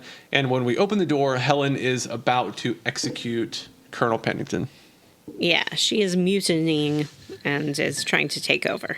And Sebastian, I like that Sebastian was right over her shoulder, just kind of like egging her on a little bit because she had the gun in Pennington's face. Like, and one of the things I liked about this scene is that in the direction of the cutscene, you get a shot of like it's like Pennington POV when Helen has the gun raised at him and he's like looking down the barrel of her gun, which I thought was just a really cool shot in the cutscene. And this is, I would say, the most difficult decision in the game because at this point, like, I was not Team Pennington. He sucks. However, you don't want to kill him either. Yeah, I don't really want to kill him because extrajudicial execution is kind of like his deal. And then Helen is also haunted by this puppet who's manipulating her. One of the things, it's not like Sebastian. Like I know Pennington sucks, but the game also does go out of its way to, and I think this is one of the smart things they do with Red's character is kind of make him a former soldier. But the way he relates to Pennington and all of his like Pennington admits he's like, I've never talked to anyone about the stuff I've seen during wars. Like, and it's so obvious that he's like such a pained, like, just like war ruined guy, you know, he's like, even like not even ghost, he's just like a haunted person. And so it definitely doesn't justify what he did. And I don't know that it really makes you empathize with him, but it is an interesting layer to his character. It kind of makes you get why he folded so quickly when with like Deborah, you know. But it is an interesting little wrinkle that they give to his character. Yeah. Like nobody in this game is a mustache. No villain is like twirling their mustache. You know what I mean? He's like, I'm glad I buried that witch down there. You know what I mean? Like he's really sad about it. And one of the things that Red says to him, I think it's a dialogue option. Actually, it's the one that I chose. But Red tells him, your guilt is literally like eating you. It's killing you. Like it's time to confess. And Pennington does look like shit. Like, they make his character model, like, his face looks so haggard and just tired, like he hasn't slept in a month. He still doesn't fully admit that he did something wrong, though. He's just like... Yeah. Well, he does tell Red, too, because, like, when you first talk to Pennington, Red is kind of, like, trying to pull some... like, you know, wartime stuff out, or like ask him if he's ever talked to anyone about it. Because Red says that's what helped me, because I thought I was doomed. And then I talked to someone about what had happened to me and I felt like I had a future again. And Pennington says, I've never talked to anyone. And if I did, it's definitely not going to be you.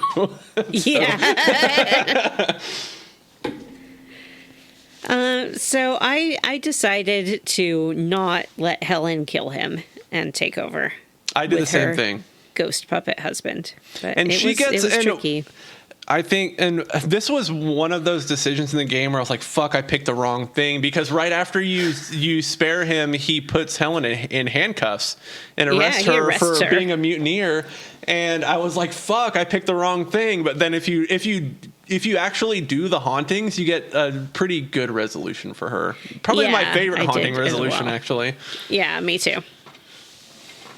And that's kind of what I've started to find, too, is that after every decision, the game gives you a few chances to kind of run some errands, essentially, that will help a positive outcome with whatever you decided.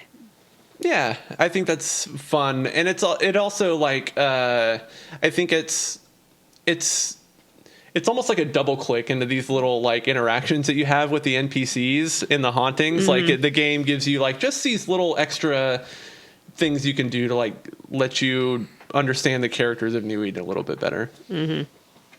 What did you do, Johnny? Did you kill Pennington? No. How did you feel when he put Helen in handcuffs? Well, did I defeat the boss is the better question. Because I ran out of time fighting the boss. So I don't know. It's okay. Yeah, I'll probably not kill. Reserve judgment until you watch that cutscene. I also haven't told... Yeah, I mean, but I promised Antia we aren't killers and we aren't killing people, so I don't think I'd do that.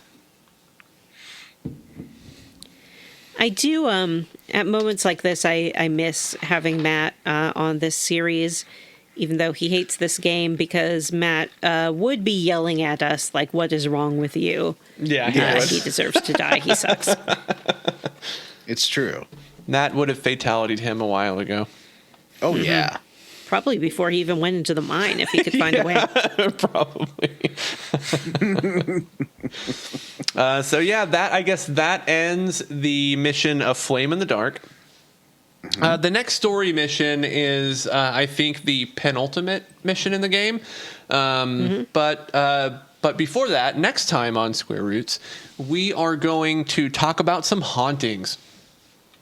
John, Vanessa, and I, like we talked about earlier, we're each going to pick 2 hauntings from the game that particularly resonated with us or that we thought were interesting, and we'll talk about those next time. I really think the meat of this game is in the hauntings.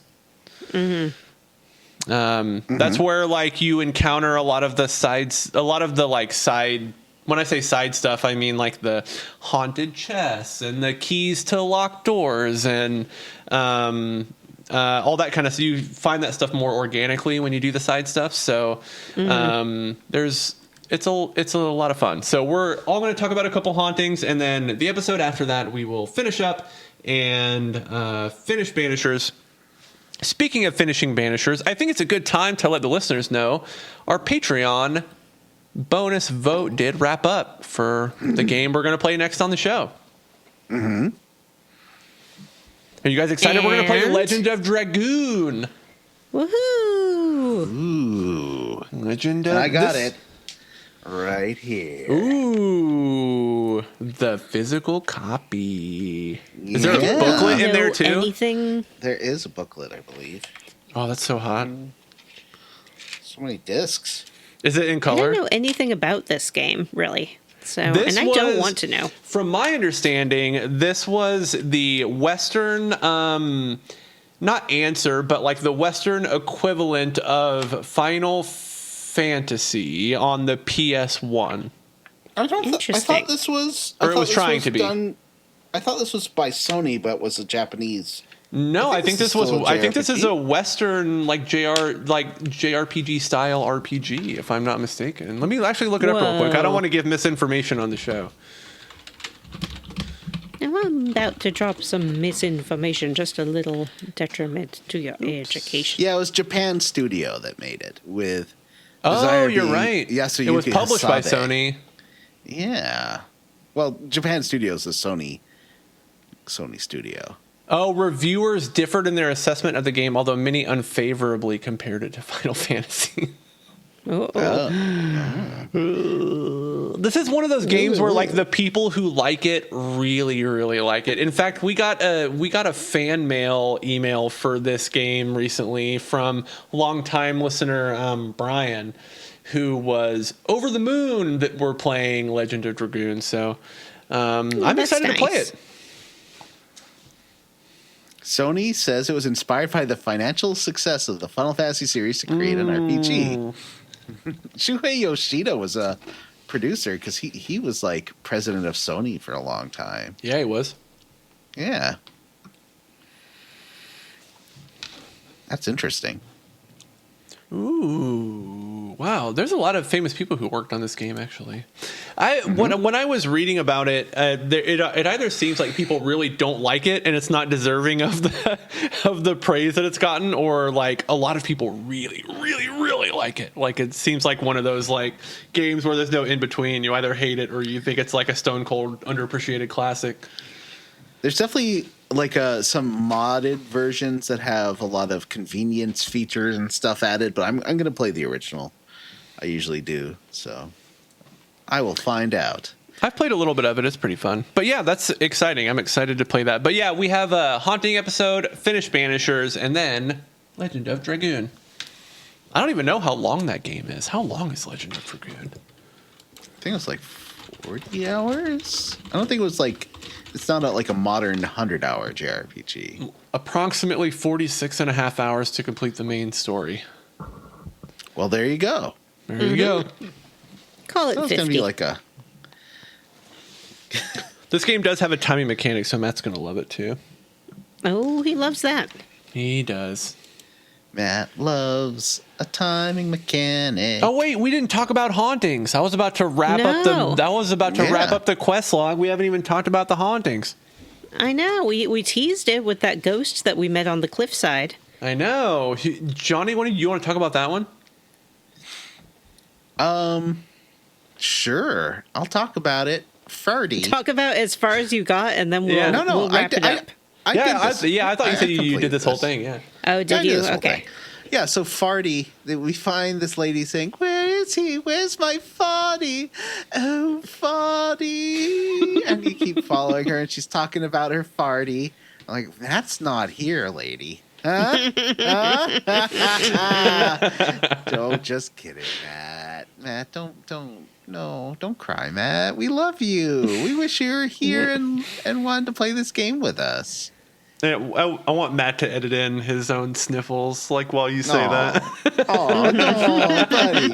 Anyway, so we find this lady. You have to like walk after her for a while, and she's like, "Where's my beloved husband? I've hardly got to see my husband. I used to go see my husband, but haven't been able to visit him lately. And he loves me so much, and he must miss me so much." Mm-hmm.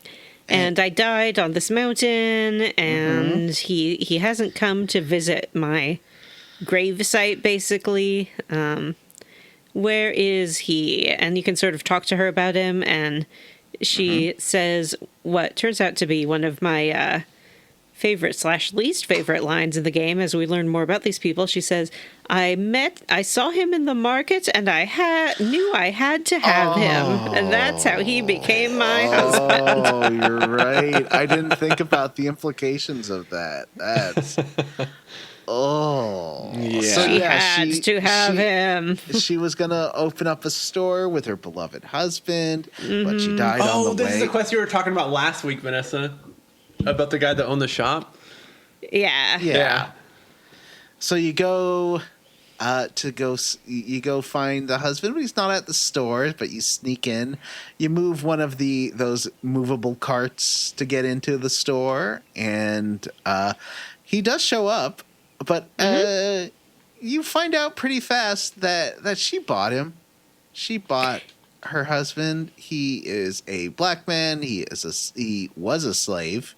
He was freed by her death. Yes. Which some people were. Pennington did allow it, Yeah. even at the objection of certain Toms out there. Mm-hmm. Yep.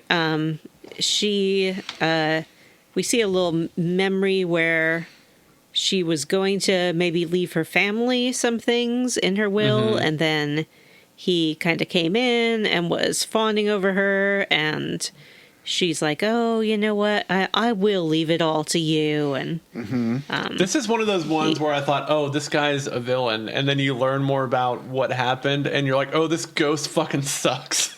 And it doesn't imply that he killed her. It sounds like she just No, he didn't. died. I think, she just died on the mountain of like yeah. exposure and stuff.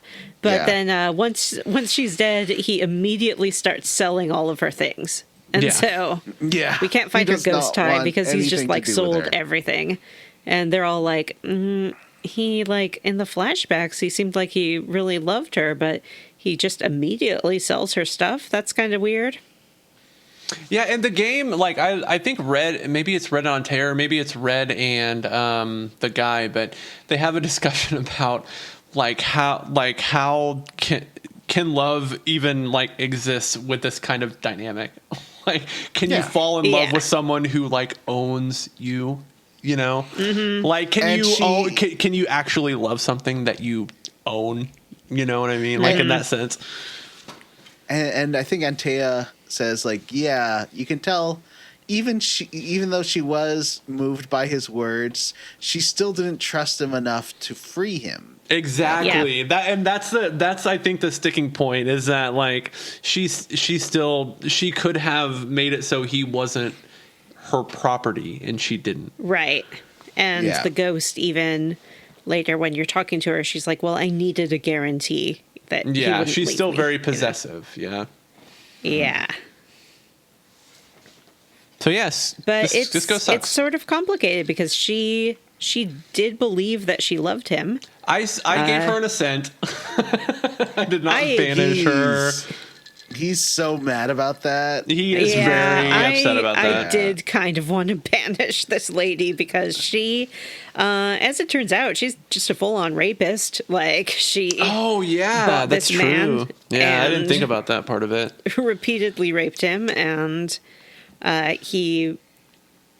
Red even confronts him. He's like, well, why did you pretend to love her? And he's like, a dog will like beg for a scrap of affection from its master to stay in its good graces, you know? Like, I did whatever I had to do to survive, but he's very clear. He's like, she made my life hell. Like, it was hell living with her. I hated every minute of it. Yeah. I hate her.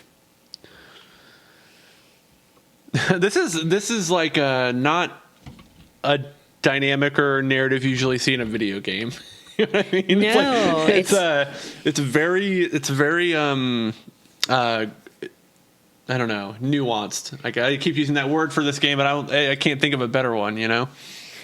Well, I think it's very interesting that they made him the male and her the female, because I think that if this was presented as a man who bought the woman and quote unquote fell in love with her, like, that's a story we see more often, and I think it would have been easier to like cast judgment, I think, in that scenario, and in this one it kind of makes you take a step back a little bit.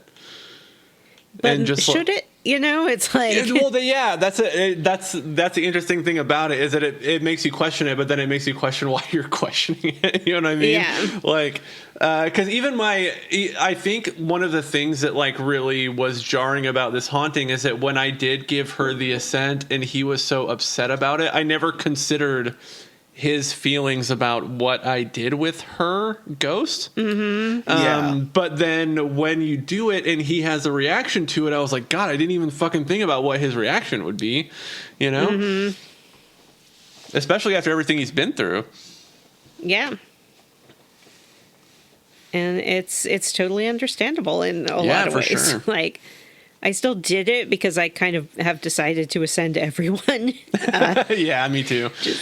Because banishing makes me feel too bad. But Pennington and this lady, I would say, are like the two hardest people for me to like forgive. My first one was, I think, the one that I think is for me the most like immediately banishable, or I guess I didn't end up blaming her, but the one I could see blaming more than anyone else was Thick Skin. Oh yeah, that's true. Because I think she acted out of like a social Darwinism. I think it's fucking bad and gross. Yeah, and there really was no excuse for what she did. Yeah, there was no justification for it at all. Let's see. You guys want to talk about the stench from the trench, which I think is, if for my money, the most moving haunting of the game. This is the one that deals with White, who is the guard that you talk to when you first get to Fort Jericho. You go and speak to White, and he mentions that he is basically like at the end of his rope. Like, he doesn't sleep. He's constantly. And he doesn't want you to investigate him. Yeah, he doesn't. Like, he's very much like Pennington, where he's like an old like a military guy who like doesn't believe in talking about his feelings or finding catharsis for anything. But when you look into what's going on with him, do you end up following this ghost? I can't remember how you get to this little grave site, but you end up coming to this little site where like a battle was held where you need to perform a ritual. Oh, yeah, you follow the ghost because he doesn't speak, right? Yeah, he can't speak. He's just like, yeah. She's like, I like that throughout this Antia's like, yeah, the ones who don't speak are always the worst. Yeah, they talk about how like annoying they are. Yeah. But you make your way to this little site and you have to do this ritual, but I think you need to get candles. Yeah, is that the thing with this one? You have to find some candles. You buy them from a shop. Yo, you have to go to Bathshaba's No, that's shop. later, actually, I think. That's later? after you deal with this guy, yeah. Yeah, I didn't buy any candles. It's a little bit later. Oh, it's a little bit later. It's like the errand that you do for him later. Oh, gotcha. Okay. So you go to this spot, and did you find where where this guy's buried? I can't remember exactly. You find where he was killed. Where he was killed. And, that's right. We learned that he was killed. He was being overrun by ghosts, and the guy on the barricade tried to save him by shooting the ghost off him, and he accidentally killed his friend. It was a friendly fire situation. Mm-hmm. And White feels very guilty, and he feels like his friend that he killed is like angry with him. Right. He thinks that he's punishing him for murdering him. Mm-hmm. And once we get him to actually sort of talk this is where you about get the candles what happened, for, so he can speak, right? Is that, or how does he tell you? I can't remember. Not quite yet. So okay. Just hold on to those candles. Yeah, it's going to happen. When do you buy the candles? Yeah, they're made of wax and you light them up. Yeah, when are you going to wax? So the ghost can't talk because Barracks guy, what's his name? White? Or the Say it grumpy again. guy? Grumpy guy. Oh, I can't remember the grumpy guy. Grumpy guy's not white. Okay, so yeah. So grumpy guy, he is white, but that's not his name. So not with a Y. So grumpy guy, because grumpy guy isn't talking about what happened, the ghost can't talk because they're connected. But once we confront him and get him to sort of say what happened, we can finally talk to the ghost, and the ghost is like, that. "Oh my god, I can finally talk. You have to make him stop blaming himself for this. Like, it's not his fault. It just happens in battle, and it's tearing him apart too." I thought that was Guys, so we're hot, Lisa. That was so good. Like that whole thing where he couldn't speak because the guy wasn't being open about his feelings, and then his just immediate like forgiveness of his friend, I thought was very touching. Not even forgiveness. It's like he never even harbored any inkling of blaming him for the situation. Yeah. There was nothing to forgive in his mind. Yeah. And so what he kind of begs you to do is to put this guy at ease. And so we were joking about this before we recorded.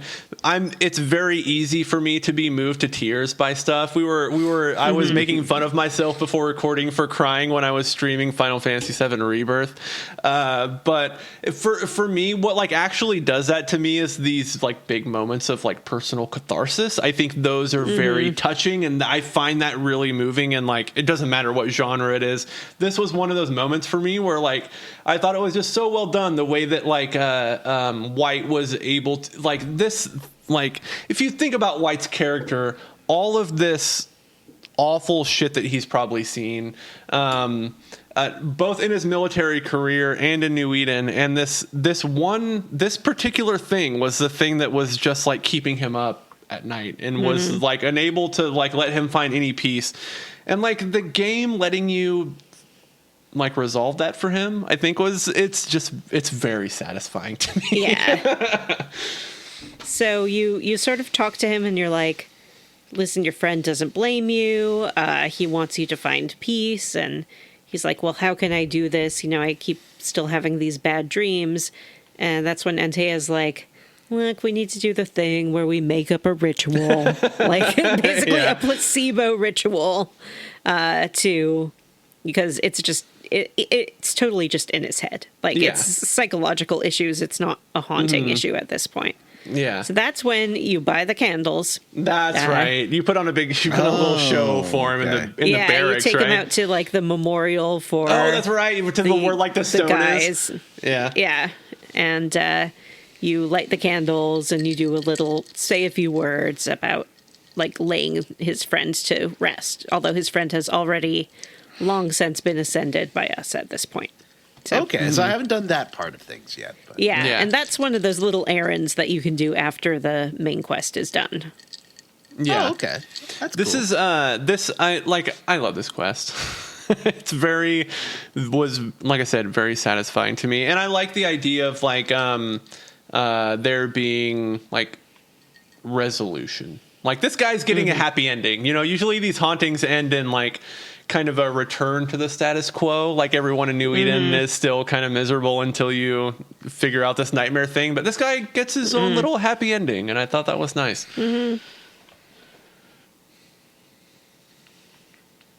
Vanessa, do you want to talk about Flickering Love? Flickering Love. I thought this would be a good one to talk about because it gives a resolution to Helen's story. Yeah, sure. So after this is like we sort of wander away, and Jim, I'm not Hold sure on, if I'm going to gonna- remember all the hold on. details, so you'll have to help me. Yeah, I'm going to send you. So- I'll put a link in the chat too. That way we can kind of. After we leave, we're able to come back and talk to Pennington, and Pennington is like, "You sons of bitches, I know that you did it." And you're like, "Did what?" And he's like, "You helped Helen escape. Like, she was in the prison, and now she's free, and I know it was you. I know it was you." And so you're like, okay, well, it wasn't, but we'll see if we can't figure out what happened. Is this what I'm talking about? That link I sent you wasn't very helpful. Hold on. Yeah, this link. You know, This link only we can talks just do about this what one next happens week. if you sacrificed Pennington, which I did not. Yeah, we can just do this So- one next week. Yeah, I don't know what Flickering Love is, but I can tell you what happens to Helen if you imprisoned her. Since we're talking about it, so you're like, okay, I'll go to the prison. You try to like track her down. You realize that like the cell he put her in just basically had a back door behind a cabinet, and you find some sketches that she made of a cabin nearby, and you can follow sort of a little footprint trail and find where the cabin is, and she's hanging out there, and I think she's like painting a picture. Is that what she's doing at this point? I think so. Or- Yeah. and thinking about Sebastian and stuff, and she's like, "Oh, are you going to like take me back or something?" And Brad's like, "No, Pennington said I should like kill you, so I'll just tell him that's what happened." And she's like, "Well, okay, but since you're here, can you like tell me a little bit more about being a banisher?" Yeah. And you're like, "Oh, I guess like we can go fight a ghost if you know one that's nearby." And so she takes you to a spot where there's like one of those hauntings you can trigger, and you fight a boss. And she's like, "Okay, listen, I want to be a banisher. Like, Yeah. I can see ghosts. I always have been able to. I could see Antea when you came. I'm good at fighting. I don't have anything else to do now. So I want to be a banisher. How do I make that happen?" And Antea's like, "Looks like you have a new apprentice, Red." And he's like, "This is not a good time for me to have an apprentice." But they know a woman in Boston who is a banisher, and they basically give Helen a referral to her to go to Boston and go train to be a banisher. Yeah, pretty cool. You get to like refer another banisher. Yeah, I liked this ending for Helen a lot. Me too. I think it's like a really good kind of like little period on the whole like Fort Jericho thing. Yeah, and it gives her purpose, and it gets her out of New Eden. And she is encouraged to kind of embrace these natural skills that we've seen demonstrated, like how she could see Antea. Yeah, one of my favorite scenes from this chunker is after you spare Pennington and he arrests Helen. Helen says something to Antea. She says something like, "It's something about how much do you have to love your man for it to be real," or something like that, or how much of the love for your man makes you who you are, or something like that. And she asks Antea that, and then it cuts to, you get like a few different Pennington POV shots in this game, like when he's sitting behind his desk, but you get another Pennington POV where he's looking at Helen, and then he looks at who she thinks she's talking to, and there's nothing there. And then it goes, and then it goes back to Helen, and she's looking right at Antea, and they're having a conversation. And I thought that was like just a really cool little way to like show that like Helen is not like other people. Yeah. Very well done. Yeah, and part of what she's asking there is the puppet of Sebastian was basically just kind of cobbled together from Helen's memories of him. So that's why he had kind of a noble death and was a better guy in some ways than the real Sebastian, who she's like he was being manipulated by like an idealized version of her husband. Yeah. And do you remember Antea's answer when Helen asked her that question? Like, how much of you is made up of like his life? I think she says not enough. She says not Something enough. Like which I thought was like a really good answer. Yeah. Good writing in this game. Okay, well, I think that so finally wraps up this chunker. Yay! Like we said, next time, haunting extravaganza. We're all going to pick a couple hauntings. So, like I said, that's it. Before we wrap up, though, let's talk about how we level up. I'm going to go first because I have something I forgot to mention last week. Can I just tell you what I'm squarely against? Hold on. Yeah, squarely against. Sorry, I forgot about squarely against. Please. I'm squarely against the map one of the treasure maps where there's like a bridge and I a hate waterfall. That one. I couldn't find it. I couldn't figure it out. I did that today and I couldn't find it. Yeah. So that's why I'm squarely against. What about you, Jim? I'm going to echo that one, but I'm also going to say that I talked about this earlier, but I'm roundly for the white haunting thing. I think was super well done, and I think the link between the whole not speaking thing I think was very interesting and like an interesting symbolic thing. It was just very well done in multiple ways. So I really enjoyed the that. The damage to his friend's face was gnarly. Yeah, they made the ghost look real fucked up. Yeah. Vanessa, what are you squarely against? Well, this will, sound a little weird on the surface, but I'm roundly for this game telling a slavery story because we kind of, Antea's black, but it's not talked about that much. So it was interesting to see them actually address that slavery exists in this world. And it was interesting to see a gender reversal of what you usually get in these kind of rapey owner slave stories. But it's important to remember that men can be raped as well, and often were when they were enslaved. Mm-hmm. All right, now we can level up.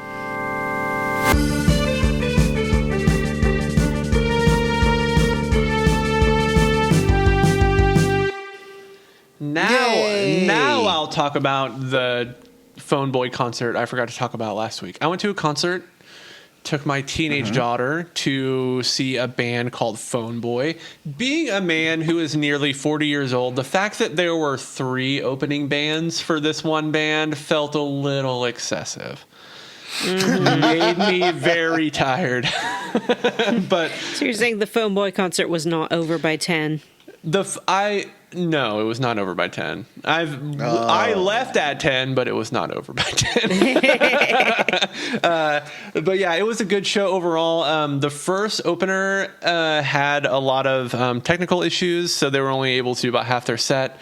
The second opener had a really, really good set. And then the third opener was a band I've seen before that did pretty good. And then the headliner, Phone Boy, was a band I'd never seen before that I really like, and they did super well. Nice. Super good show. Their keyboard player is really good. And then I went and saw Mortal Kombat 2. Our spoiler alert, our Patreon bonus for this month is going to be about Mortal Kombat 2, the new Mortal Kombat movie that just released in theaters. I went and saw that the other day. Thought it was okay. I won't say anything else. I'll save that for the bonus. And then I've also been watching a show on Apple TV called Widow's Bay, starring Matthew Rhys and Stephen Root and Dale Dickey and that lady who plays his assistant. It's really good. It's so funny. It's like an X-Files crossed with like a Twin Peaks, maybe. like a Twin Peaks, yeah. It's like X-Files and Twin Peaks, kind of. But it's Matthew Rhys, the best actor in the world. He's like, a good actor. He's an incredible actor. He was in What else has he been in? He was in what's that detective show that he did on HBO? He was in Perry Mason. Perry he was Mason, in The Perry Mason Americans. reboot, That's probably his yeah. most known role. But he's awesome. And Stephen Root. Was he in 30 Rock or Community or Night Court? I don't think so. Was he in Taskmaster? These are the shows I've been not watching. yet, but maybe someday, because he maybe is someday. British, I think. I think he is too, maybe. But yeah, he's super good. Stephen Root, who plays like what do most people know Stephen Root from? Vanessa, Well, what do you know Stephen Root I'd say from? Office Space. I was gonna say his- Office Space too, but I didn't want to be like reductive. Wasn't he News also radio? Yeah, News Radio. News Radio. He That's played. definitely- He did the yeah. voice of Bill Dotrieve in King of the Hill. If you're Yeah, a King of the Hill person. he's in the the Book of Boba Fett. He shows up in that. He He's was in True Blood for a while. Yeah, he's in True Blood. He has a prominent role in the show Barry on HBO. Wasn't Stephen Root in one of those? What's the name of the guy that made like Moulin Rouge? Was he in, The guy who made that Baz- Elvis movie, Baz Luhrmann. yeah, wasn't he in the Baz Luhrmann movie? Ooh, I don't know. Was he in Sure. Moulin Rouge? Anyway, no, I'm He's thinking one of someone those character actors who you're always happy to see pop up. Yeah. Yeah. I think even when I started watching it, I messaged him and I'm like, Stephen Root's in this. Yeah, Stephen Root's great. He's one of those guys who, like Vanessa said, you're just happy to see him and stuff. He's fucking hilarious in it. Like, there's a moment in the hotel episode where Matthew Rhys's character calls them like Hicks, where like Stephen Root's just his head's hanging out of a car. He's like, "You hear him? Did you hear what he said?" It's so funny. So what's this show called? It's called It's Widow's, Widow's Bay. Bay, and the premise is this based on a Stephen King property, or is it just sort of It is. King-ish? So, do you guys remember there's an old tweet that was a meme that shows a person dressed up as a Babadook, and it's like, I dressed up as a Babadook, or like Throwback Thursday to when I dressed up as a Babadook to my friend's Halloween party, and it was more of a grown-ups drinking wine vibe, and everyone else is dressed normally, and she's dressed as a Babadook. Have you guys seen that tweet? I don't think so. It's like a really famous tweet that comes around every year, but the person who made that tweet is the head writer and showrunner of Widow's Bay. This is a tweet from a long time. Her name's Katie Dippold, but she is the head writer and showrunner of Widow's Bay, who created it. But yeah, it's an original show, and it's It about has like definitely a like kingy vibe to it. It's set it in does, Maine. yeah. Is it in it's Maine? on a. I think so. Okay, It's definitely yeah. coastal from It this is for poster. sure. Yeah, definitely And coastal. they're trying to do the Stephen King style font on the poster. Yeah. It's about a island where weird stuff has happened in the past. The main character is the mayor of the town, and he is trying to turn the island into sort of a tourist destination. And, the next Martha's Vineyard or whatever, is that what it wasn't Martha's Vineyard, so it maybe was it's something else. Yeah. Massachusetts or something. But yeah, he wants to be the next Martha's Vineyard. And because the town is, the infrastructure's failing and they don't have the money to build anything new or repair anything. So that's his goal. And his father was an island native. Oh, but he grew okay. up off I was going island. to say, Yeah, oh my he- God, his father was an island? He like grew up there during the summer. Yeah. So he's not like a local, so the locals kind He's of not a resent him a true little bit. local. Yeah. And a lot of the true locals have a myriad of superstitions. They seem to have superstitions about everything. Yeah. And Stephen Root is the most superstitious of all. And the first episode sort of centers around a sailor has gone, like a fisherman's gone missing in the fog on the same day that the mayor is having this travel writer in to try to get a New York Times article about the island.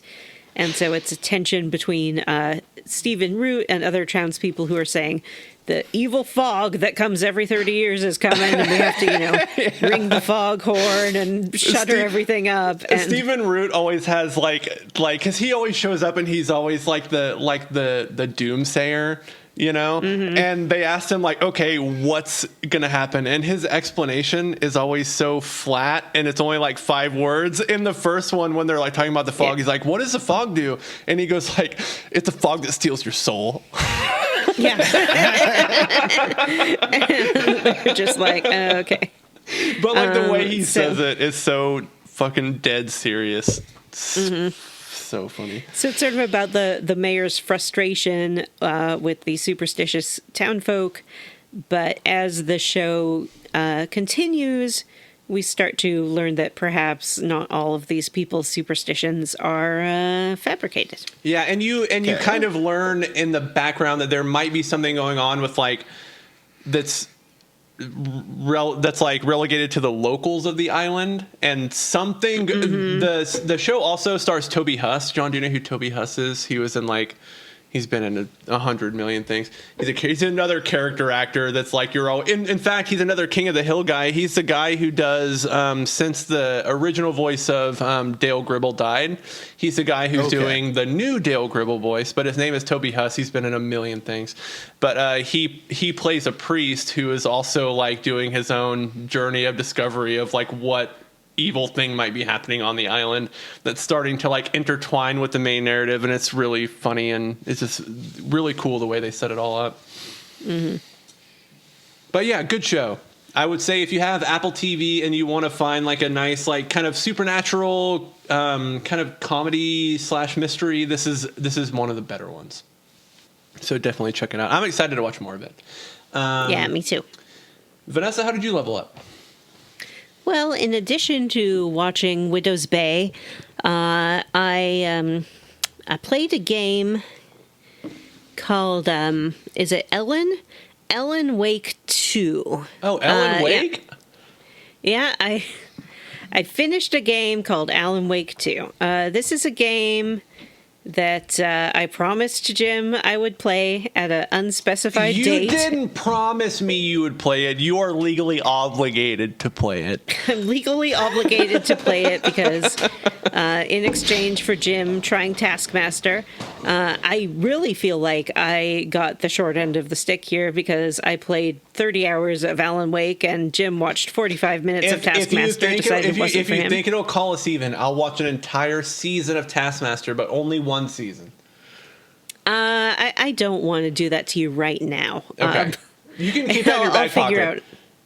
I'll put it in my back pocket and figure out a good time for it. But yes, and Jim also generously bought me the game. I had started it a long time ago and tried to stream it, but as it turns out, I don't like streaming. So I kind of fell off it because I'm like, oh, I have to stream it. If I play it some more, I don't want to stream anything. Yeah, I know. It's hard. I think Vanessa and I are on the same page. I'll stream with Matt. That's fun sometimes. Yeah, but I don't like streaming. Like to stream with you guys, but most of it is when I play a game, I usually like to have a podcast on, and it's the end of the day, and I just want to chill out, and it's I don't really want to entertain anyone. For me, the reason why I stream so much is I'm playing games on my PC anyway, and turning on my stream takes 2 clicks. So it's I might as well do it, Yeah, no, and I like your streams too. I usually, Thank you. I mean, I don't want to say I put them on in the background, but let's face it, I put them on the background. That's okay. I'm honored. What a privilege to be your background noise. Yeah, to be my chore companion while I'm cleaning the kitchen at night or whatever. So yeah, I finished it finally. I did enjoy it. I wasn't as smitten as it with it as Jim is. Part of that is my fault, and part of that is its fault. And let's get into it. Yeah, let's talk about it. The part that's my fault is I played it in God mode, so I didn't experience the sort of you didn't get the survival horror struggle. I didn't get the survival horror struggle. I didn't get the chest thumping, adrenaline pounding, because I didn't want it. I get it. I just wanted to experience it. the story. I liked the characters a lot, especially Thor and Odin. They were my very favorites. And I liked the setting. I do think it had a little too much like looping back for me, but part of that was, again, my fault because I'm not like really getting into the survival element of it. So it's just like, oh, I have to walk through the woods and deal with wolves again who are irritating. Those wolves are fucking trash. Like one of the worst enemies. And it doesn't really make sense for them to be there. It doesn't. You know? Yeah. Like just random wolves very close to town. But I the part that I really sort of didn't like, and this is just an instance of me wanting a game to be something that's not again, is I didn't feel like I was doing any actual detective work.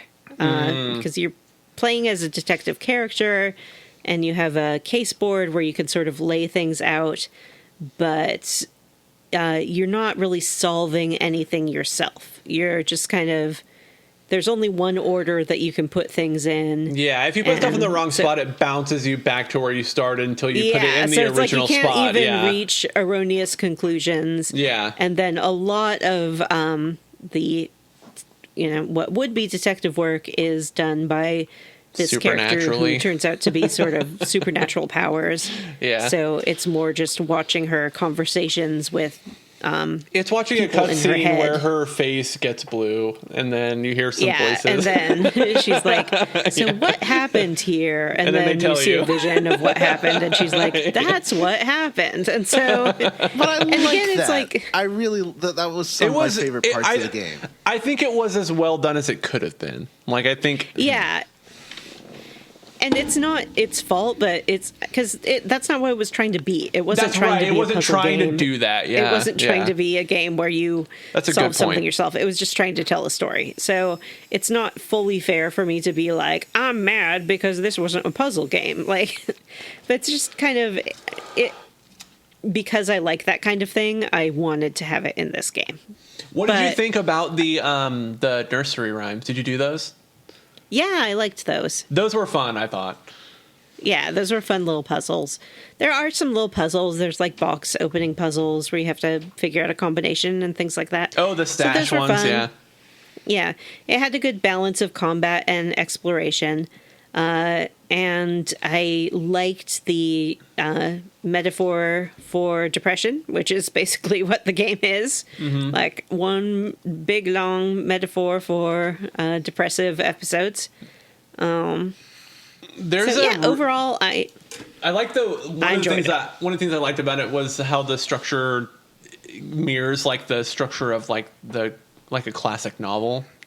Like it's like a hero's journey, the way the chapters are set up and what happens to Alan and like even what like certain things in the environment or certain things in the game are called or how they're referred to goes back to like that kind of hero's journey motif. It's really like thoughtfully structured.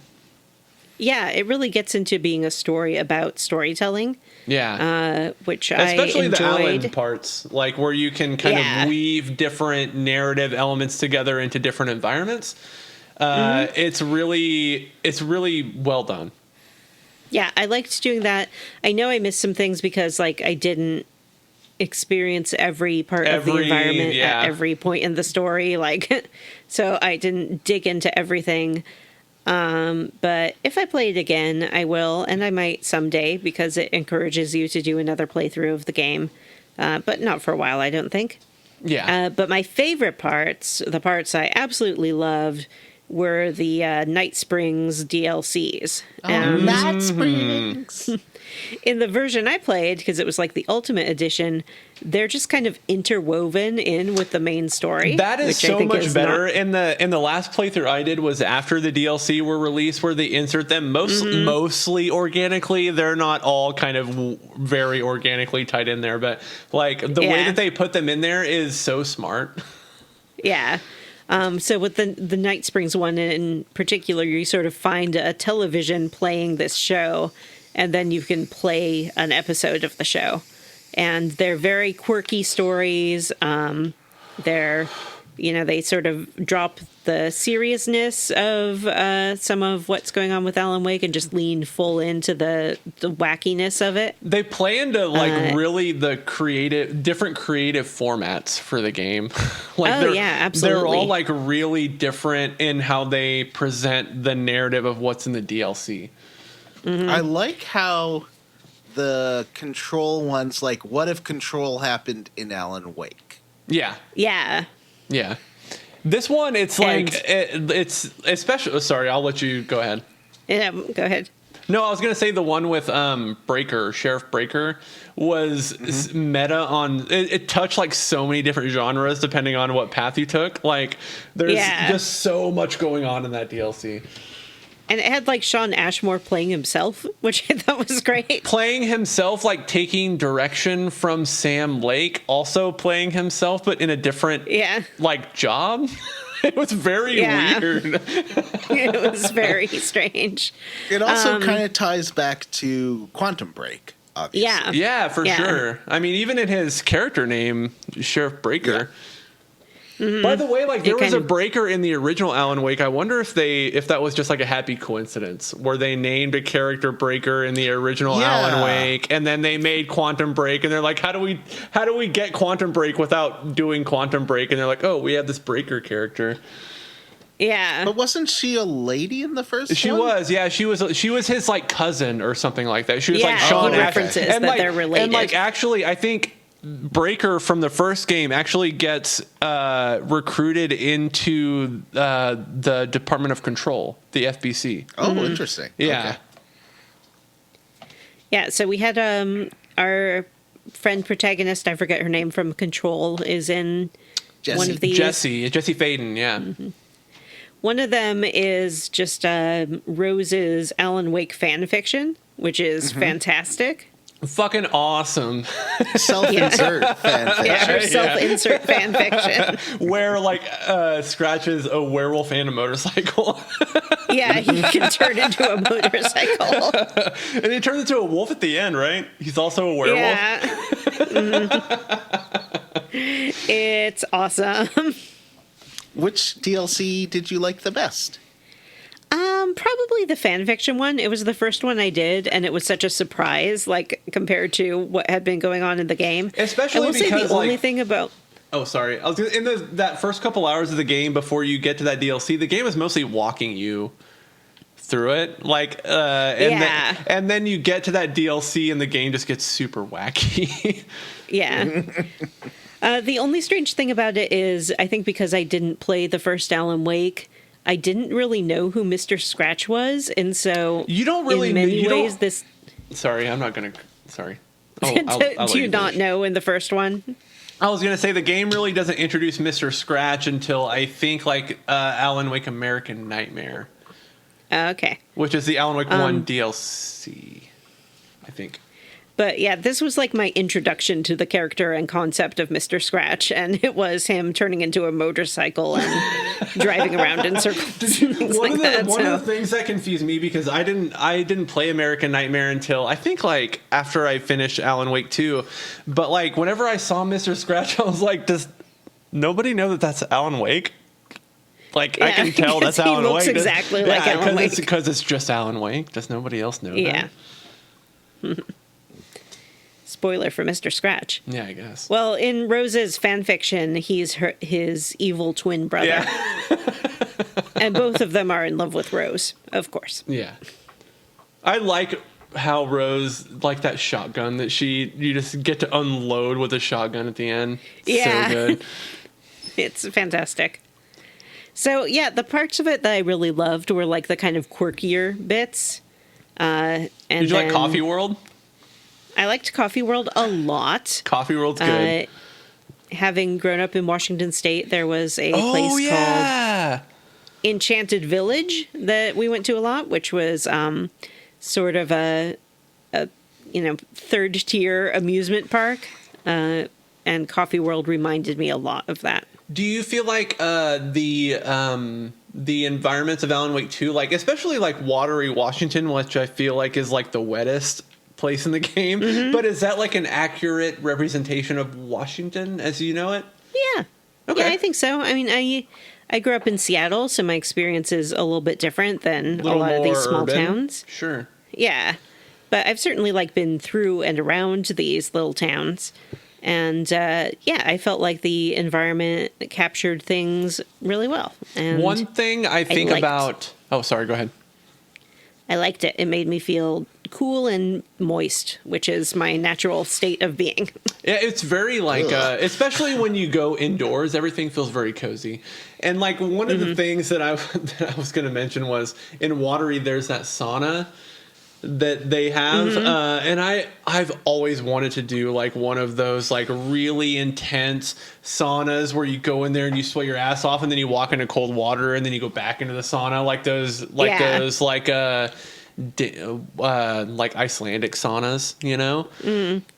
I bet that Well, would be and awesome. Washington State does have a huge population of kind of Nordic immigrants. Yes, and so I yeah. think that's part of why it makes sense to set a, basically a Finnish game there. Did you talk to any of those like old? There's in that outside of that sauna, there are like these old guys that you can talk to. I think you have to go in there at one point and talk to some of these old guys. But I thought that was one of my favorite parts. Where these guys were like, "Yeah, we're just like here all the time." Yeah, we love the sauna. Yeah, and then when it starts to get flooded, they're like, "Oh, No, I can't go to sauna." So yeah, I liked it. Thank you for sending it to me, Jim. I'm sorry it took me so long to play it, but I just wanted to be in the right mind frame when I did. And because it's a little bit of a depressing game, I didn't want to be super depressed when I was playing it. So let me ask you this: are you excited? Does this game make you excited for future entries in the Alan Wake series? Are you going to be playing Alan Wake 3? Weirdly, it made me excited for Control 2. Oh, what about Control Resonant, which is the next Remedy Control game? Oh, is it? Mm-hmm. Do you not know about Control Resonant? It stars Jesse Faden's brother. No way. Yeah, it's like the one Control you were looking 1. for in Coffee World? Yeah, in the DLC. That's right. Yeah, look it up. Yeah, so I liked how it sort of integrated the Control Agency in and made me a little bit more interested in that lore. And I plan to watch like a Alan Wake 1 lore video because cool. I don't want to play Alan Wake 1. One of the things I liked about the way they tied those two things in was like right at the beginning, they put that little installation at the edge of Cauldron Lake, that like honking thing that's like honking later in the game. Like I love that they put that there and let you go in there and see what it's all about, and you're like, I don't know what this is, and then it's like honking. It's like an otherworldly event. That's just it's really good world building they have in that game. Yeah.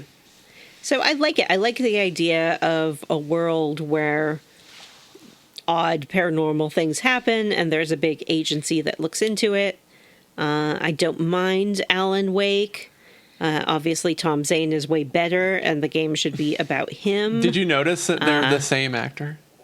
Yes. Are you, okay, so I'm going to go like just a little bit into like kind of deep Alan Wake lore, but there's a theory in Alan Wake that actually I subscribe to, that actually everything that's happening was put in place by Thomas Zane. Thomas Zane was the one who wrote Alan Wake into his narrative in order to free himself from the dark place, and that's why he's recurring. And because the game is very clear about you can't directly influence things, you have to subtly influence things, and so he was kind of trapped in the dark place until Alan Wake, this random writer who's also like kind of has psychic abilities, decided to come to that town, and so that kind of caught his narrative, and so Alan Wake has been kind of strung along, and Thomas Zane trying to write himself out of the dark place. I think that is the more interesting way to look at it. But Yeah, because it doesn't make sense that they are identical. No, it we doesn't. know that Thomas Zane is like much older And than you Alan know Wake. that Alan Wake also wrote Alex Casey, who looks like Alex Casey in real life, but also there's an Alex Casey in real life too. So like, which one is mimicking the other? Is it the same with Alan Wake and what Thomas Zane is writing too? It's that's what I think is going on. But Oh, that would be interesting. yeah. Okay, enough about Alan Wake. Johnny, how did you... Sorry, Vanessa, do you have anything else? Leveling up. Okay, I'm not done leveling up. I also tried a little bit of... so you recall last week I played 2 hours of Vampire the Masquerade Bloodlines. Oh, yeah. And now I have continued my vampiric journey by playing Vampire... Just Vampire. Vampire with a Y. Oh, Vampire. Oh. Vampire, which is by the same developer as Banishers, and you believe some of the Easter eggs you can find in Banisher, set in the same world. It's set in Victorian London, and you play as a doctor who wakes up and has been turned into a vampire. I only played a couple hours, but it's not that bad, so I'll probably keep playing it a little bit. And finally, I watched a show called The Cult of Nature Boy. This is on Hulu. This is your classic 4-part cult documentary that breaks down a classic cult. I do like to watch cult shows, but eventually you kind of start to realize that basically every cult is exactly the same. It's just always some dick guy who decides to tell everyone that he's God. And at first they're like, okay, that sounds great. And then he's like, by the way, I have to sleep with all the women. And you have to give me all your money. So it's one of those things. But it was pretty good. The sort of difference in this from something like False Prophet is that many of these cults are based around kind of white Christian fundamentalism of some sort. But this cult was specifically comprised of Black Americans and Canadians, and drew people to it by talking about sort of getting away from white oppression and getting back to nature and creating a nation free of kind of what was going on in America at the time. And it was started at the beginning of the first Trump presidency. So that's The Cult of Nature Boy. Can I watch see it one and learn all about Nature Boy? Can I see one quick question about your level up? What are you playing Vampire on? PlayStation. Your PS5? Yeah, it's on PS Plus. Is it a mostly smooth experience? It has been so far, yeah. Okay, I tried to play it on my Steam Deck. I think I still have it downloaded on my Steam Deck, actually, and I felt it was very not good. So maybe I'll try it on the PlayStation. Yeah, no, I haven't been having an issue with it. Okay, I'll check it out. I actually want to play it. I just, like I said, I just couldn't get into it on the Steam Deck, but I'll try it. Yeah. Are you going to continue playing it? I think so. Okay. Yeah. A friend of the show, Helen, who has the Falling in Love montage show, her partner streamed it, and he seemed to really enjoy it. So. Oh, good. Yeah, I don't mind the gameplay so far. The character is kind of interesting. It's a little bit Falstaffian, to bring back our favorite word. It just has like, a little bit of kind of, this is old-timey England, and so we all have to talk like this. Mm-hmm. I cannot bear what has happened to me. Father! What have I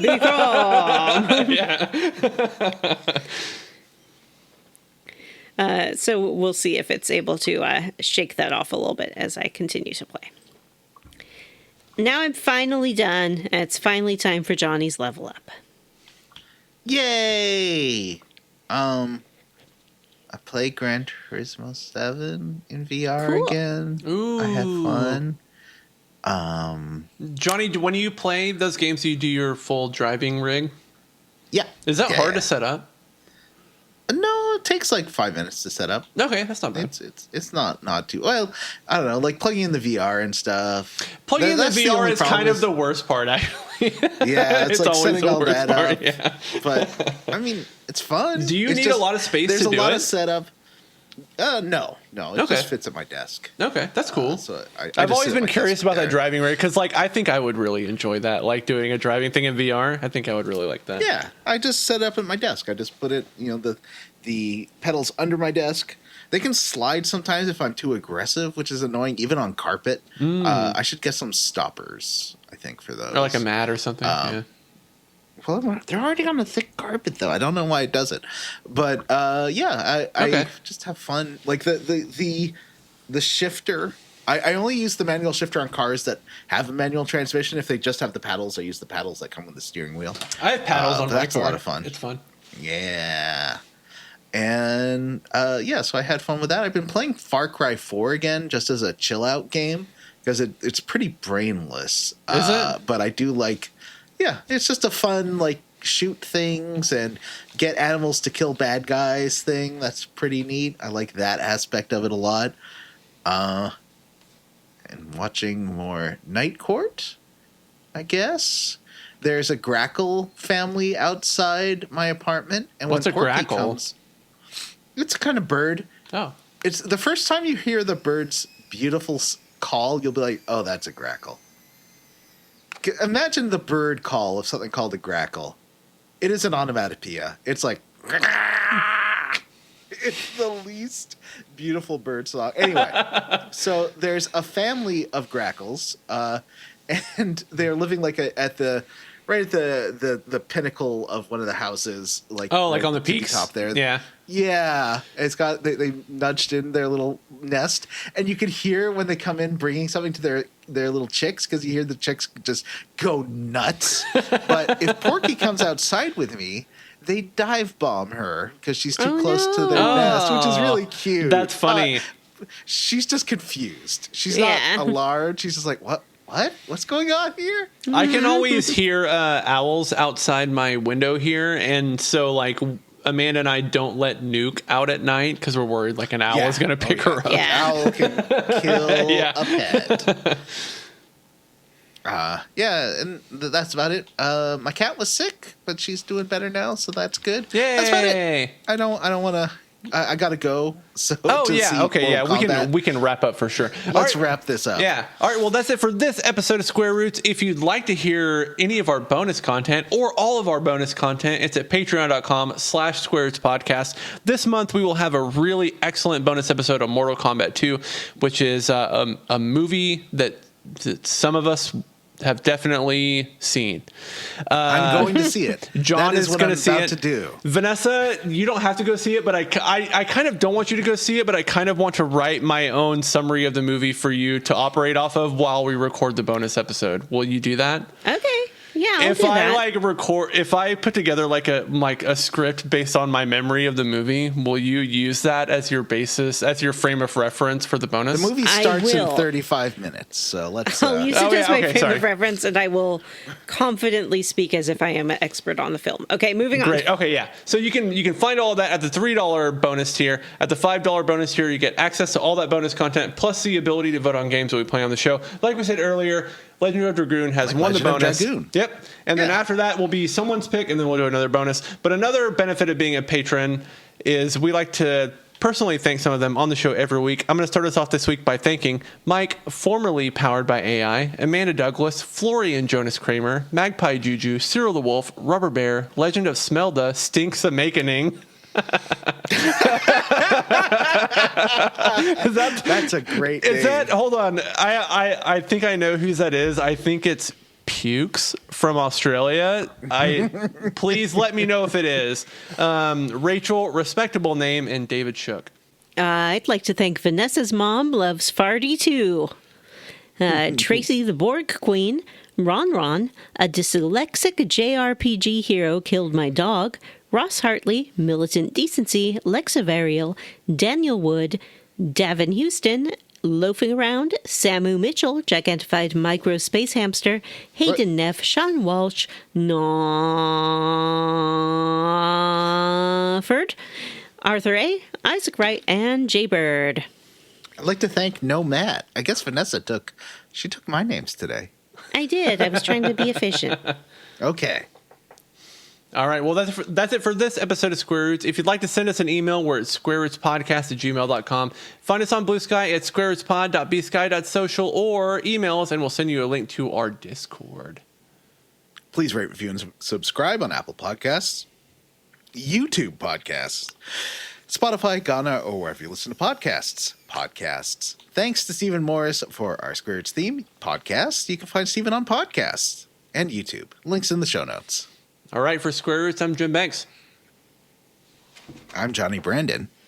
I'm Vanessa, and I want Johnny to run to the movies. Bye.